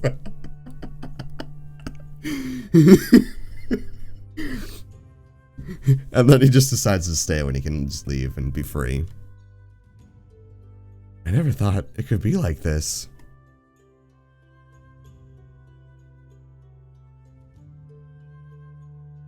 This is who I am. I thought I would calm down if you loved me, but now I feel so alive. I don't know what to do with these feelings. Murder people that aren't me. That's okay, Lizzie. I'll stay with you when we can figure it out together. Then please kiss me, John. He bent and kissed her gently. She kissed back, gently at first, then almost viciously. He tasted blood in their kiss and wasn't sure whose it was, but he didn't pull away. Oh my god. The kiss was wild and unhinged, utterly unlike any of his fumbling romances of the past. Lizzie's fingers dug into his back and she kissed and she had to pull back, gasping for breath. Gay. Then she just started thanking him. Her eyes had softened again. He knew the intensity was still there, lurking underneath the peace he saw on the surface, but it no longer frightened him. It no longer frightened John. Little John had begun to rise, and all of his senses vanished in an instant. Now the only thing he feels is horny. He felt like he should say something, but couldn't find the words. After a moment, he realized that Lizzie had fallen asleep. After a moment of uncertainty, he decided to carry Lizzie up the stairs. She's much lighter than he expected, and he didn't have a hard time taking her to her bed and tucking her in. Puts her in the wrong bed. Lying there, she looked almost angelic. He knew she wasn't, and honestly, he didn't want her to be. John realized that he had stepped over a line and there was no going back. For now, though, he felt emotionally wrung out. He went to the couch and fell asleep almost immediately. Good morning, John. Is this a happy ending or like a fucked up ending? I really can't tell yet at this point. She was right there, watching him when he woke up. He gave her a soft smile. Good morning. There's one more day before our vacation is over. Would you like to do something? Well, I think I've spent enough time here. You want to go out somewhere? Yes, I would like that. To go get drugs. Impossibly. After all that, their date went completely normally. Lizzie seemed more relaxed than he had ever seen her, enjoying herself, whether they were walking or eating or just sitting on the bus. She cast him frequent glances, but though they held an intense devotion, the desperate edge he had seen in there was gone. After so long in the basement, he was glad to stretch his legs and feel the sunlight. Seemed insane that all of that really happened, but for now, he felt too much of a cathartic rush to feel any concern. When the day was finally over, they returned to her house. She didn't invite him in. Instead, they just lingered at the edge of the property. John, I don't know what to say. Maybe next time just, like, fucking don't put me in the basement. You don't need to say anything. We can talk about it later. Then I'll see you tomorrow, okay? Yeah, see you then. He watched her go, then turned around and walked back to the bus stop alone. The entire ride back, he tried to think about his experiences, but couldn't even begin to grasp everything that had just happened. When John got home, he found the door undamaged. The entire house didn't look so different, as if it hadn't been abandoned for 9 days at all. There's only a single message on the answering machine, his father saying that he was going on a company vacation. Lizzie wasn't waiting for him outside his house, which was probably a good thing, he decided. The walk to school in the crisp air gave him time to focus. Not that he reached any profound conclusions, but by the time he reached school, he had at least felt reasonably okay. He didn't spot Lizzie at all, but when he opened up his locker, he discovered a folded note in the center. I don't feel like murdering anyone today. That's good, I think. I'm proud of you, Lizzie. I'm glad. It said, I don't feel like murdering anybody today. Surrounded by hearts. Despite himself, John laughed. At least, he thought she meant that as a joke. When he looked up, he saw Lizzie around a nearby corner, and she smiled at him before vanishing. Just, like, the creepy, just, like, slide out, just real gently. She's just smiling around the corner, then just kind of, like, dips back. He drifted through several classes. Today wasn't too different from the other students, since they were all back from vacation and unfocused. None of the teachers tried to make him do very much. After school, he headed to Miss Smith's office, not entirely sure what he was going to say. After so long away, however, he definitely felt like he could use some counseling. Hope you had a good vacation? It was okay. You? Spent the entire time working, I'm afraid. I actually tried to call you, but it seems you weren't home. Yeah, I was busy, sorry. Yeah, I was busy in a basement. Again. For like the 4th time this whole, like, time I'm reading through this. Oh, it's fine. I just hope you haven't lost any of our progress. Why don't you lie down and we can get started right away? He got onto the couch, but things didn't go as smoothly as usual. Miss Smith was doing her best, but he just couldn't concentrate. Alright.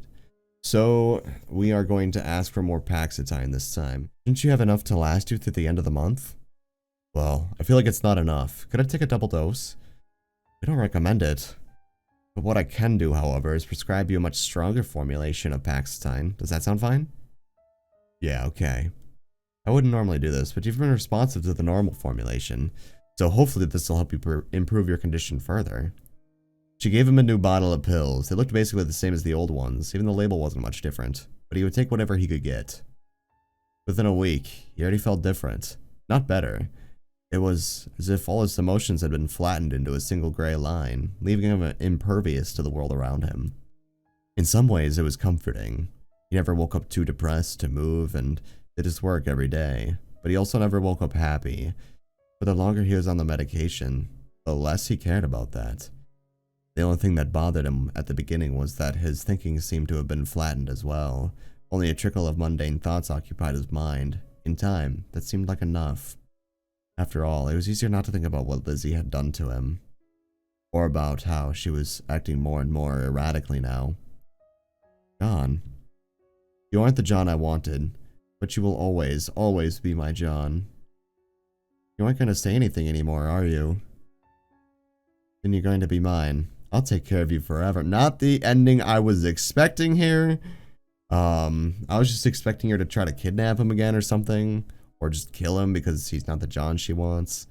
She took him away and walked him behind her because it didn't really matter what he did. None of that mattered. Did he become an actual, like, depression medication zombie? Like, I've never actually seen anybody that was, like, that doped out of their mind before. On depression meds, specifically. I've seen people doped out of their mind on other stuff, but not the point. Not the point. She took him away and he walked behind her because it didn't really matter what he did. None of it mattered. He had the vague sense that they were on the run from someone, but he just stayed wherever she put him. Soon he rarely even left his chair. Every day she would feed him by hand, clean him with a cloth, give him a kiss at night. Eventually even that faded away. He wasn't sure if he was alive or not, but it didn't matter. End. Yeah, so this time instead of asking for more Paxitine and becoming a zombie, we're just gonna lie about everything.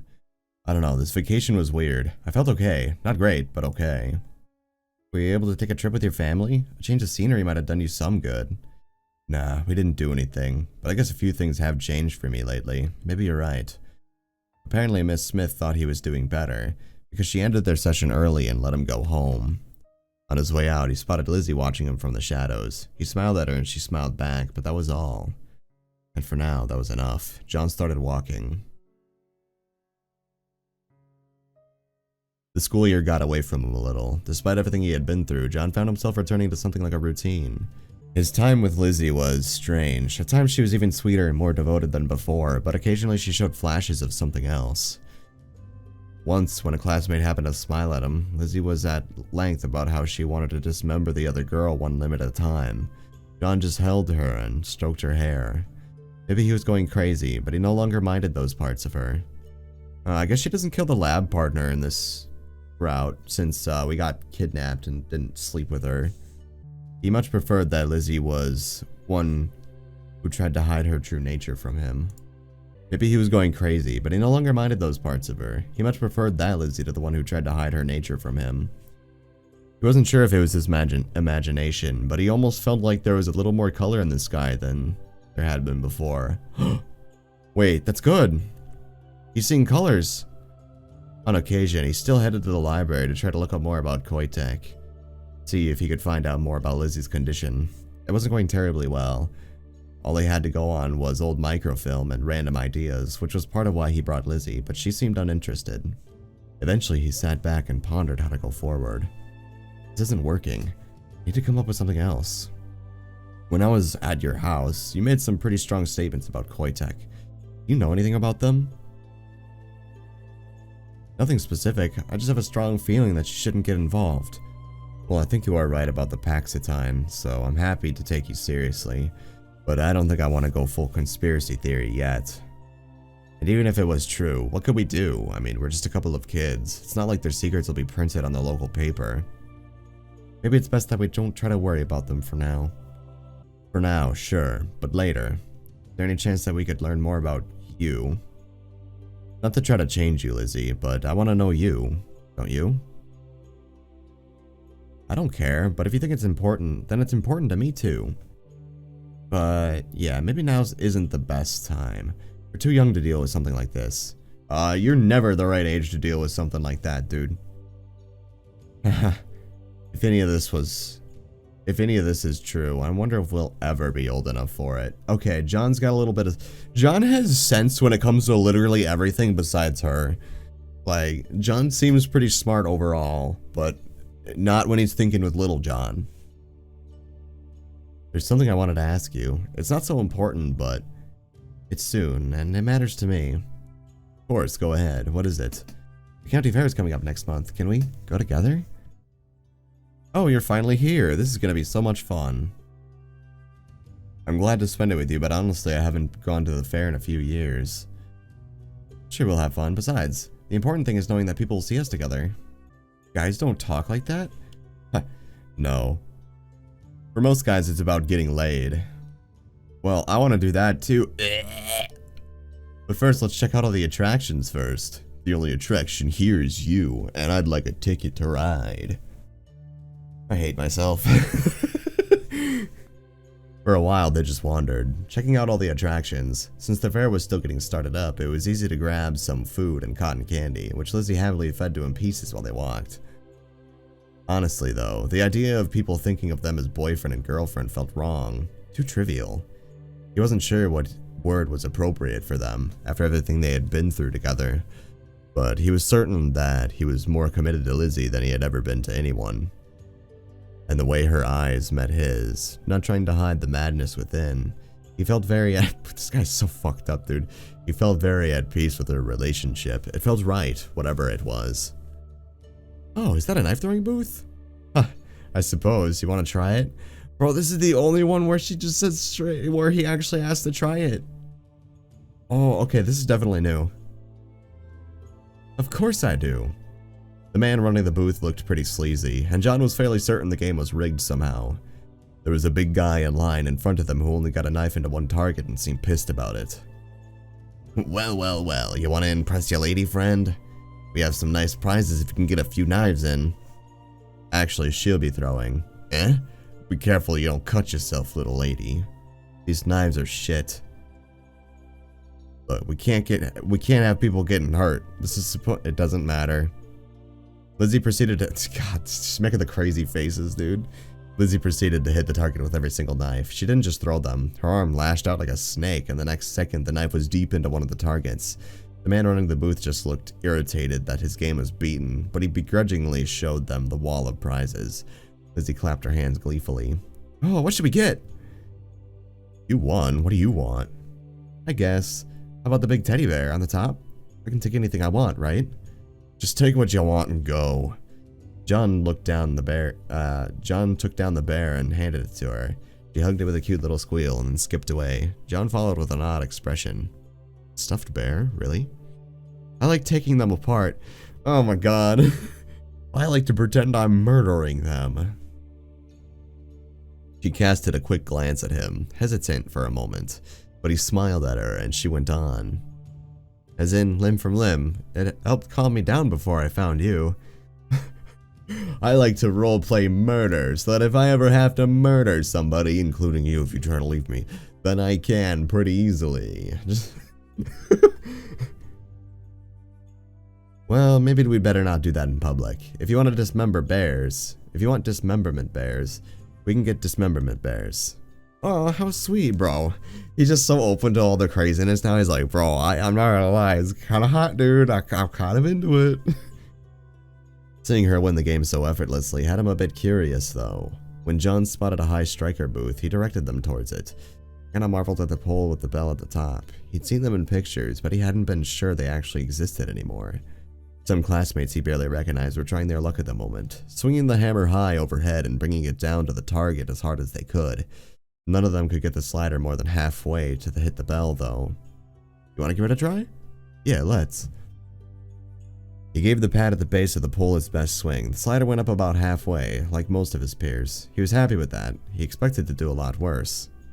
But that didn't really matter. Once he was done, John put another quarter in and then extended his hammer towards Lizzie. Me? Okay, she didn't swing at this thing either before. She showed John how to swing it. Yeah, and don't hold back. Hit it as hard as you can. I don't know about that. She giggled and took the hammer from him all the same. When the lights stopped flashing, Lizzie held the hammer in one hand and got into position. When she actually struck, it was surprisingly fast. She raised the hammer, grasped it with both hands, and then somehow, a second later, she had already slammed it down. Hard. The slider shot upwards and struck the bell with a cracking sound before it fell back down. Oops, too hard. That's just what I thought, though. Wait, do I not get anything now? I think the lights just flash and tell you you're really strong. That's really disappointing. She didn't seem disappointed, though, smiling at him as they walked onwards. So, you were curious about me? Just wondering how strong you actually are. I'm not sure, to be honest, but it's always been that way. As soon as I went to kindergarten and met the other kids, I realized that I had to slow down and pretend to be weak, otherwise they would look at me too much. I don't want them to look at me. Well, it's pretty impressive. I like hammers, they're just very messy. Knives are more fun to collect, and so practical.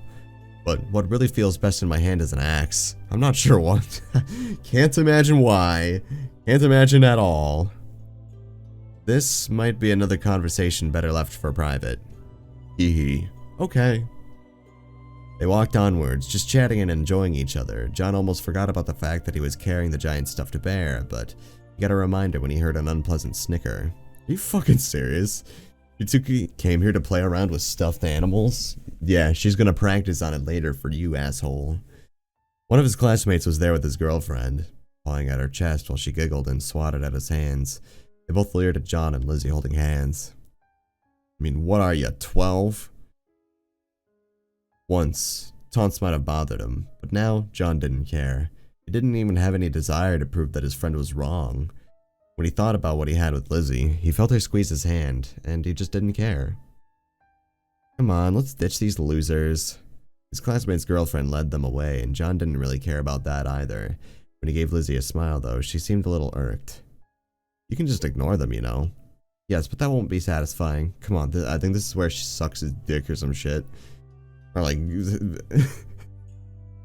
bones him in the alleyway or whatever the fuck they do. She dragged him into a narrow alleyway between two stalls.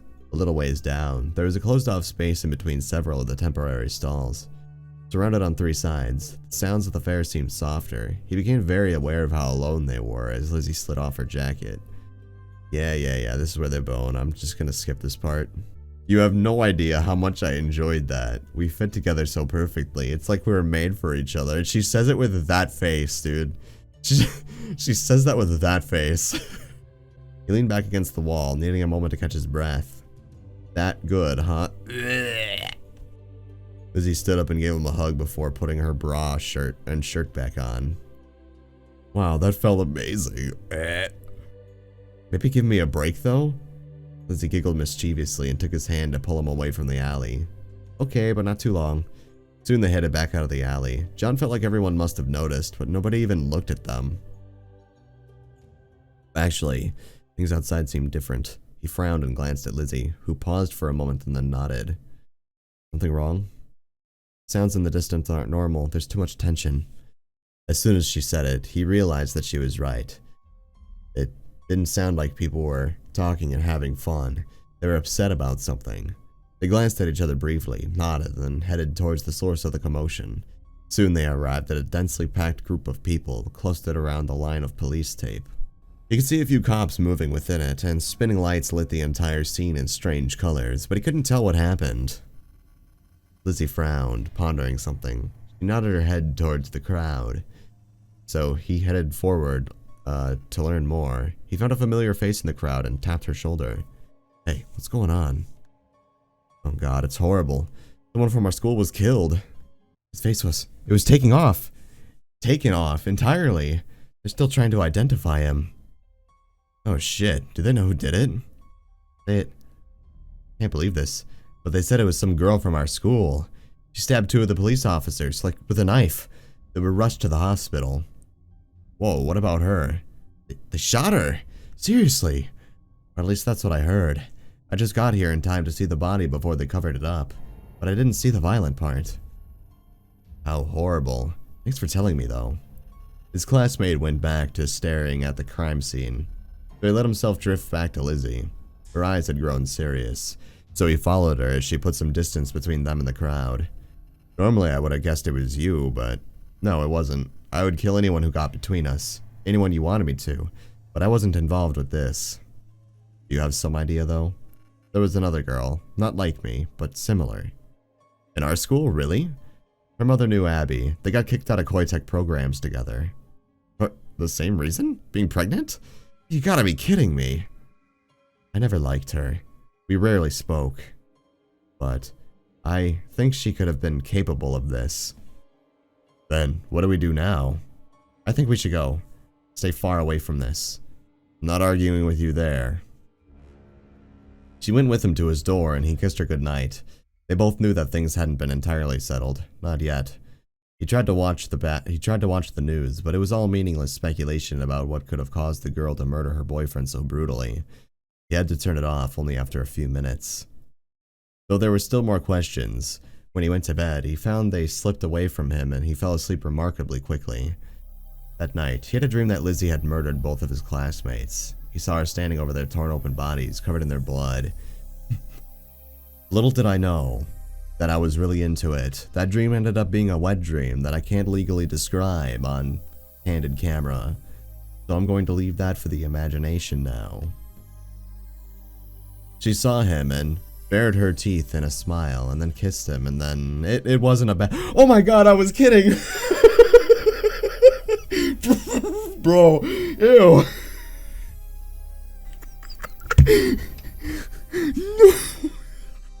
So gross.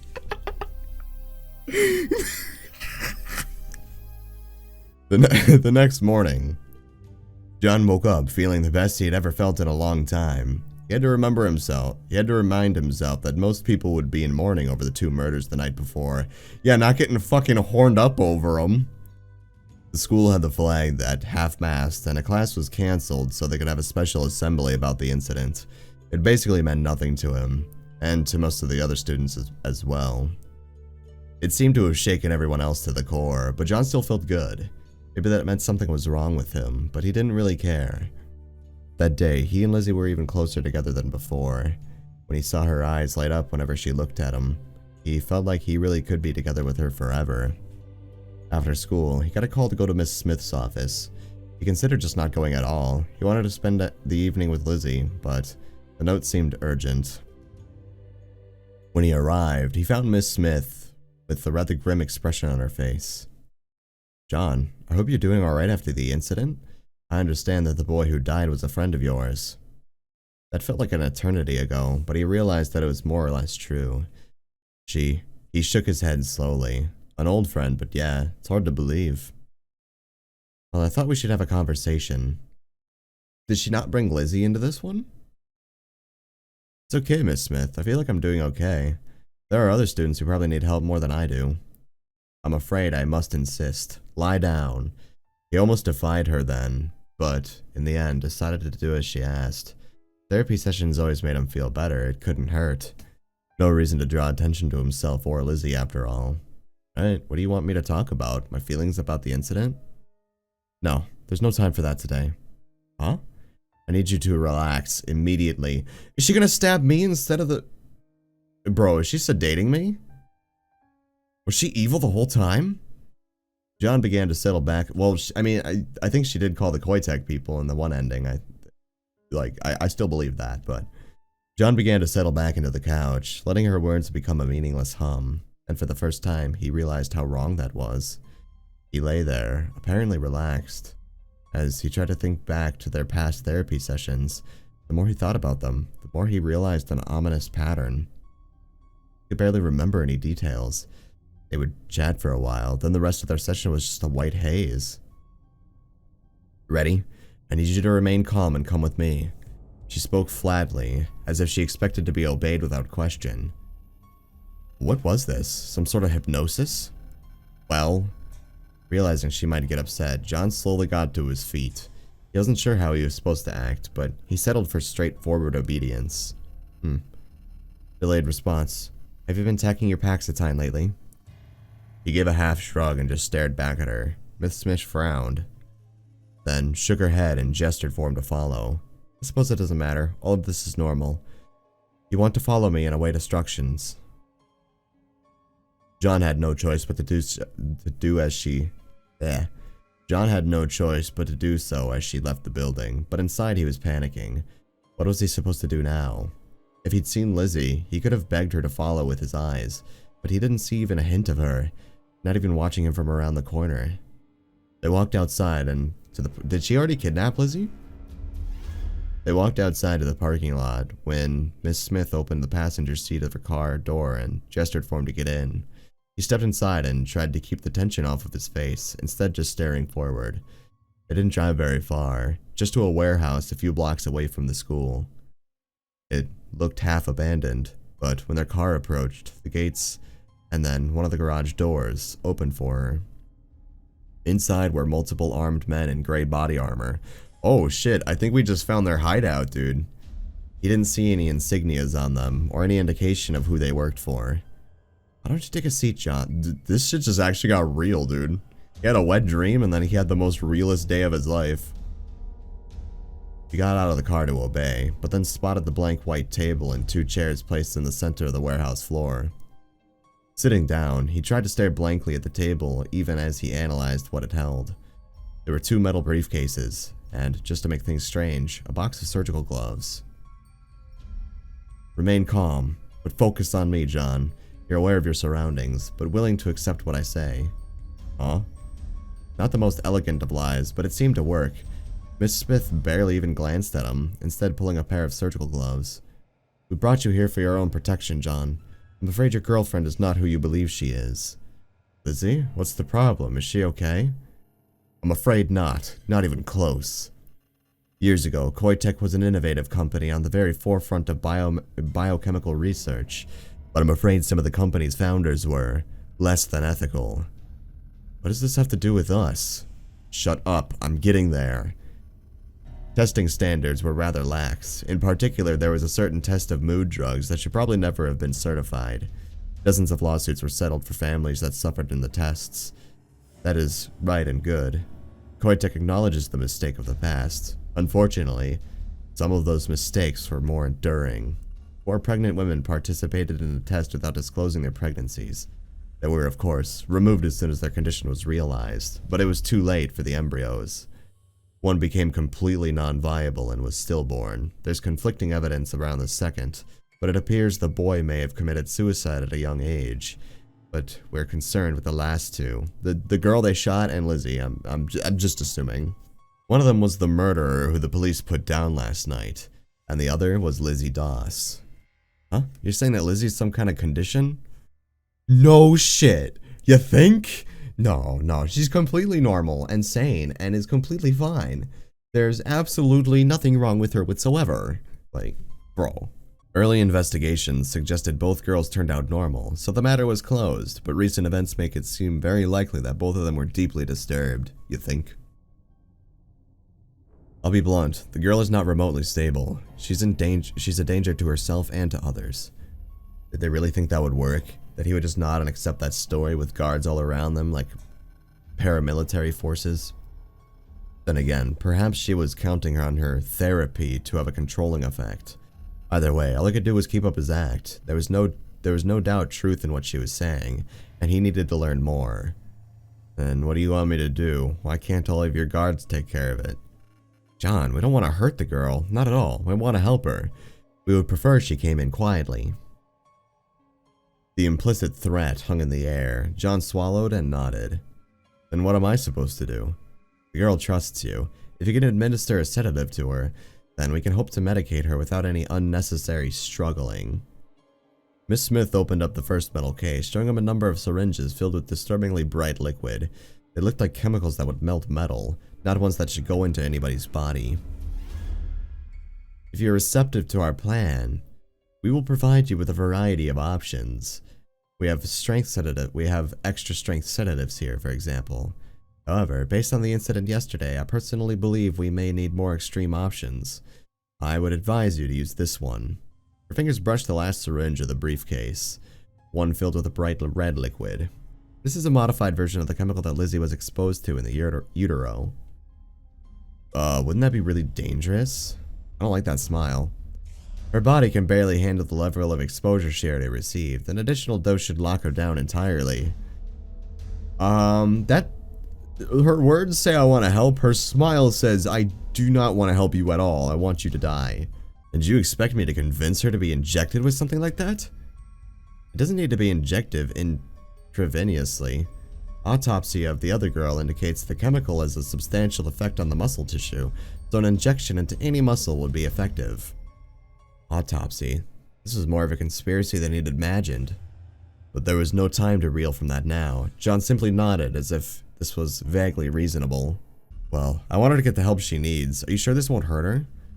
Let me be honest with you, John. There will likely be some pain for her as her body rejects the chemical, but it may be the only way to ensure that she harms no one and cooperates with treatment. I see. He sat forward and held his head in his hands as if he needed to think, which he desperately did need to do. Would they really just give him his syringes and let him go? He doubted it. At the very least, they'd be keeping him under heavy surveillance. Talking directly to Lizzie would be impossible. In fact, he had to wonder if everything Miss Smith was saying wasn't just a backup plan. It might be no accident that Lizzie was missing. Maybe they were looking for her. But ultimately, he didn't have enough information, and he didn't see any way of getting to the point he needed to reach with so many security forces present. Smith? HQ hasn't responded. Damn it, we'll just proceed with the plan then. No, it's not that. We seem to have lost our connection. Lizzie's destroying HQ. Pog. Maybe. That would be Pog if that's actually what's happening. Then this case is completely under my authority. John, we're counting on you to end this without anyone getting hurt. I hope I can do that. You can. I'm sure of it. Then, should I? He wasn't sure exactly what approach he was going to take, but then abruptly it didn't matter. Lizzie was in the warehouse, and she winked at him. Bro, Pog. A second later, one of the soldiers fell with a gurgling cry. Everyone's eyes were drawn to him, and a knife in his eye. except for John, who looked in the other direction. God damn! Sliding up behind another one of the soldiers, Lizzie drew her axe across his throat. Damn it, take her down, we need her alive. Bro, what the fuck? She's going commando now instead of just murder spree. Unfortunately for the soldiers, Lizzie was under no such restrictions. She was enormously outnumbered, but she swept through the group, axe flashing brutally. They began using rubber bullets on her, and though some of them hit each other, a few managed to strike her. Lizzie slowed, faltered, and eventually they tackled her to the ground. John. She said his name only once while they wrestled her into a chair beside him, but it broke his heart. He wished he could do something, but he was helpless against the trained soldiers. Bro, she was going commando, and then she got fucked. Then they had been cleverly concealed, but John realized that the chairs had sturdy straps designed to bind someone completely in place as they pinned Lizzie to the chair. He realized that they were coming for him second and panicked, raising his hands. No, please, I'll cooperate. Please don't hurt me. He's harmless. Stay there and shut up, John. Miss Smith walked to stand in front of Lizzie, staring down at her like she was a repulsive insect. If I had it my way, we'd have exterminated you already, but the board is apparently interested in what we might learn from you. Given your performance just now, it seems they were right. So she got superhuman drugs, and now they want to study her because the superhumaning. What the fuck, dude? This is turning into a cheesy B-movie action film. What are you gonna do to her? Is this some kind of super soldier program? To his surprise, Miss Smith laughed, loudly and apparently authentically. Don't be absurd. Even if such a thing wasn't ridiculous, do you have any idea how destabilizing it would be? As she spoke, she put on a new pair of surgical gloves and opened the second metal case, filled with clear syringes. Miss Smith glanced at one calmly, squirting a bit of liquid out of the end. In any case, it appears the girl's condition is a freak accident, a combination of genetics and a chance that is not likely to be repeated. The other girl displayed a very different characteristic after all. No, Koitek is interested in safe, stable products, which we may be able to extract from this girl if we can just figure out all the details of her case. Don't hurt her. If she cooperates, we won't. Are you gonna cooperate, Lizzie? This is what I was afraid of. We'll see if this will change your mind. Miss Smith jabbed the needle into Lizzie's arm. She hissed and tried to break her bonds, but stayed firm. Now, are you feeling more cooperative? Lizzie shot a glare of pure malice. Miss Smith waited for a while and then frowned. Ineffective, as I'd feared. Well, this is why we brought alternatives. Hold on. So that's probably the stuff that she stabbed Lizzie with in the office in the other ending, but then Lizzie got back up because it was ineffective. Too late, John realized that they were referring to him. Some of the remaining soldiers held him in place while Miss Smith approached and injected him with a second syringe. Instantly, his head was filled with a pitch-black fog. With it came pain and lethargy, rendering him nearly comatose in his chair. It took everything he had just to focus through the fog. Stop it. You see, the fixation on the boy is part of her insanity. I told you we could use him. Is she going to cooperate? Well, girl, will you? John wanted to tell her not to give in, but his jaw didn't seem to work.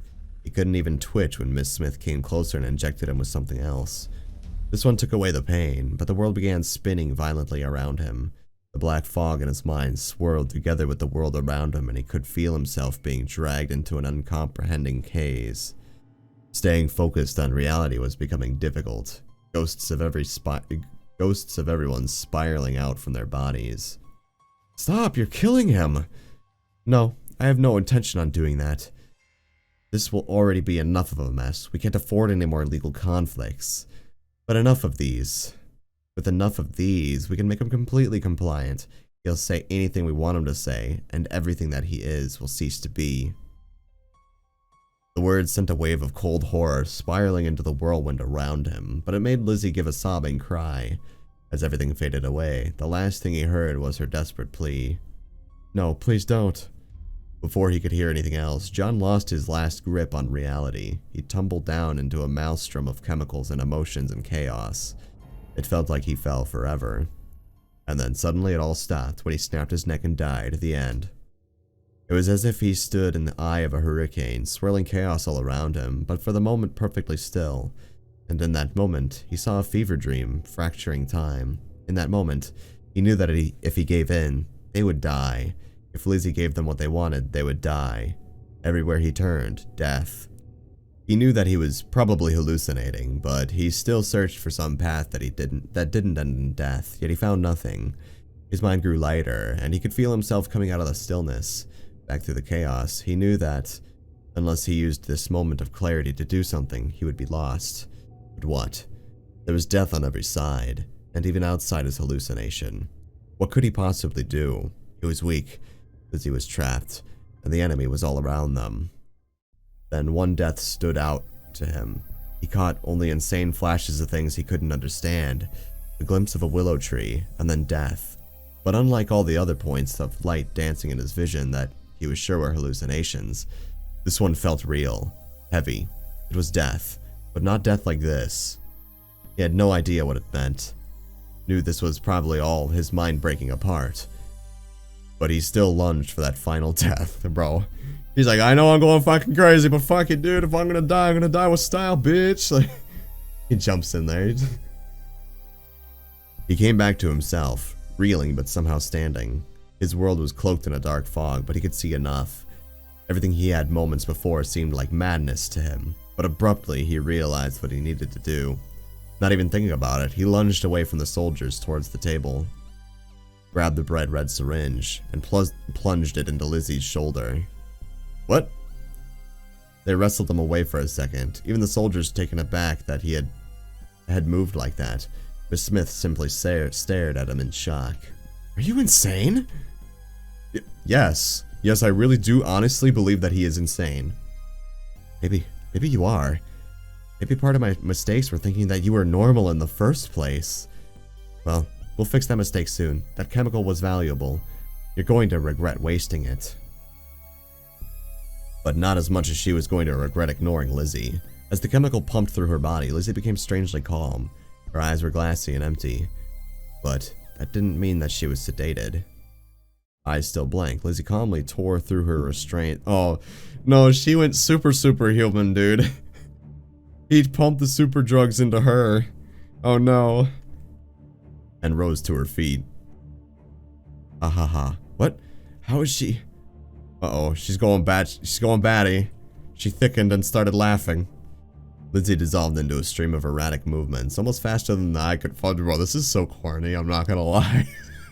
Slumping back into his chair, John could only watch.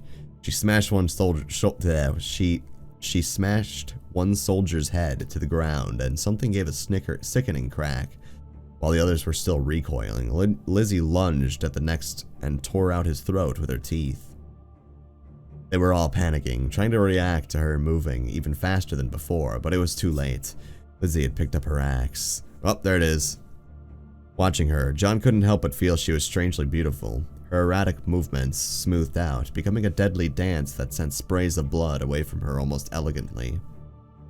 Through it all, she laughed. I think he's starting to get a boner again. Through it all, she laughed. Yet, it wasn't a laugh of desperation. There was a savage joy there that was happy to hear. What had possessed him to inject her with the chemicals? Thinking about it now, it seemed like an act of madness. But on some level, he had been certain that her body hadn't rejected the drug. It had adapted, absorbed it, and became stronger. Oh my god, she really did become Superman. And so the second dose had just multiplied the effect. Soon all the soldiers were dead. Miss Smith stared in horror, then managed to pull herself back together. It's enough. Do you realize he's seeing all of this? Your little fetish is going to... Her head tumbled from her shoulders. John blinked in surprise as he realized that Lizzie had literally decapitated the woman with her axe in a single blow. Oh my god, dude. What the hell? Her head tumbled... Jesus Christ. And then, Lizzie was still, the blood slowly dripping down her body. She stood not far away from him, axe held loosely, laughter gone, just standing, watching him. He realized that though the chemical had increased her strength, he had no doubt magnified her mental instability as well. He couldn't know what she was thinking. He could see turmoil in her eyes. All John wanted to do was lie down and sleep. Maybe let her kill him. It didn't matter. He had pushed himself too far to care. I think he stopped thinking with little John now. And yet, he saw pain in her eyes, and he remembered how many times he felt the same way and wished that anyone would help him. Somehow, through the pain and dizziness and grayness consuming John, he stood up. He took several uneven steps over towards Lizzie, and then wrapped his arms around her and held her close. Aww, how romantic. I hate myself. She was still for a moment, then gripped him back. So tightly it was almost painful, and with her axe dangerously close to his head. But he didn't let go. John wasn't sure how long they stayed like that. Gradually, he seemed to come back to himself. The chemical mess he'd been injected with fading away and leaving him with nothing but his own depression. Feels. That was his. He knew, with a heavy certainty, there was no conspiracy. There was no easy solution. It was something he could live with. But he wouldn't live with it alone. Lizzie shifted into his arms, raising her face enough to kiss him. Gross.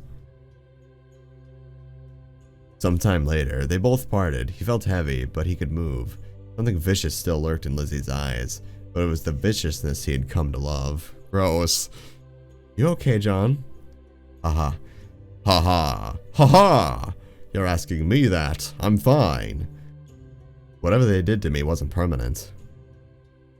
What they did to me was, I can't describe it. I wonder how much blood he tastes. I wonder how much of that blood is his own. She's just like biting his tongue off little bits at a time every time they make out. Do you hate me? You've seen what I really am. Now I'll never be normal. And I don't want you to be. Huh? John, please tell me you love me. I love you, Lizzie. I always will. Gross. Yes. I love you so much. I would slaughter every single person in this world just to be with you a second longer.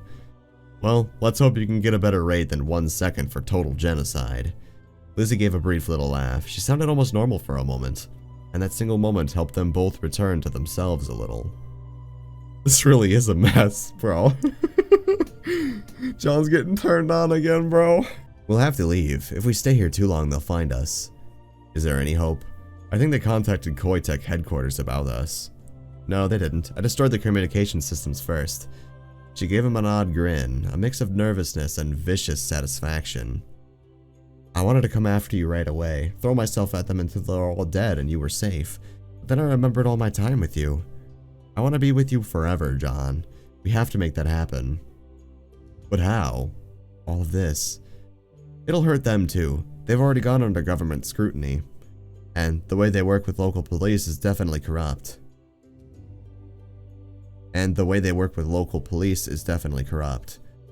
They can't afford to push on this. True. But they wouldn't forgive us for this. And we'll just have to make sure they never find out, won't we? She smiled, and he smiled back. Lizzie extended her hand, still covered in blood, and they held hands while they set about cleaning up the bodies. Bro, are they gonna become a murder couple? Bro, if they became a murder couple. Oh, that's the end. There's gotta be an after credits. There is. John, are you still with me? Yes, just thinking about everything that happened when we met. Ah, yes, so much emotion. But it was like living in a movie, wasn't it? I'd never seen you kill that many people before. Oh, you're thinking about the time you injected me? Always such a romantic. Oh my god, dude. They're so fucked, dude. When we first met, you said you found me. It wasn't only that I found you. If I hadn't, I don't know if I would have survived. Certainly would have never discovered all of this. We're surrounded by so much beauty, aren't we? He sees color in the background, by the way. Yes, I never imagined that a singular focus could expand so much, but now I'm glad we're alone, John. I made the right choice, with you. My world was so gray, and now... so glad I found you. Lizzie, do I need to say it? No, I already... It's so gross, dude. It's so gross. No, I already know, but you can say it one more time if you want. Choose your title screen. Achievement unlocked. True ending. Yay, we got a new title screen. I believe that I think that's all the endings now. We got a couple of the more fun bad endings too. There might be a couple, there might be like one or two like little dead end endings I might not have gotten, but I'm fine with that. I think we explored quite a lot of the content in this game, so yeah, dude, this fucking Crimson Gray was awesome. I shouldn't have waited so long. Like, a lot of people kept recommending it to me, and I kind of just like kept putting it off. Kind of disappointed that I put it off for so long. It was really good. But yeah, boys, like, now you see what kind of a person it takes to stray away from the path of virginity. The path of virginity might be kind of tough sometimes, but it saves you from going crazy, developing Stockholm Syndrome, and having wet dreams about a girl murdering people. And those are the kind of things you need to put up with. Stay a virgin, boys. It's easy, simple. I believe in you. Otherwise, you're going to become a soy boy, clean up dead bodies, and constantly think with your wiener. And then you'll enjoy being in a basement. You'll enjoy pooping and shitting inside of diapers, and I just said pooping 2 different ways. And then, I don't know. I don't know where I'm going with that, dude. Good shit, boys. Stay virgins, boys.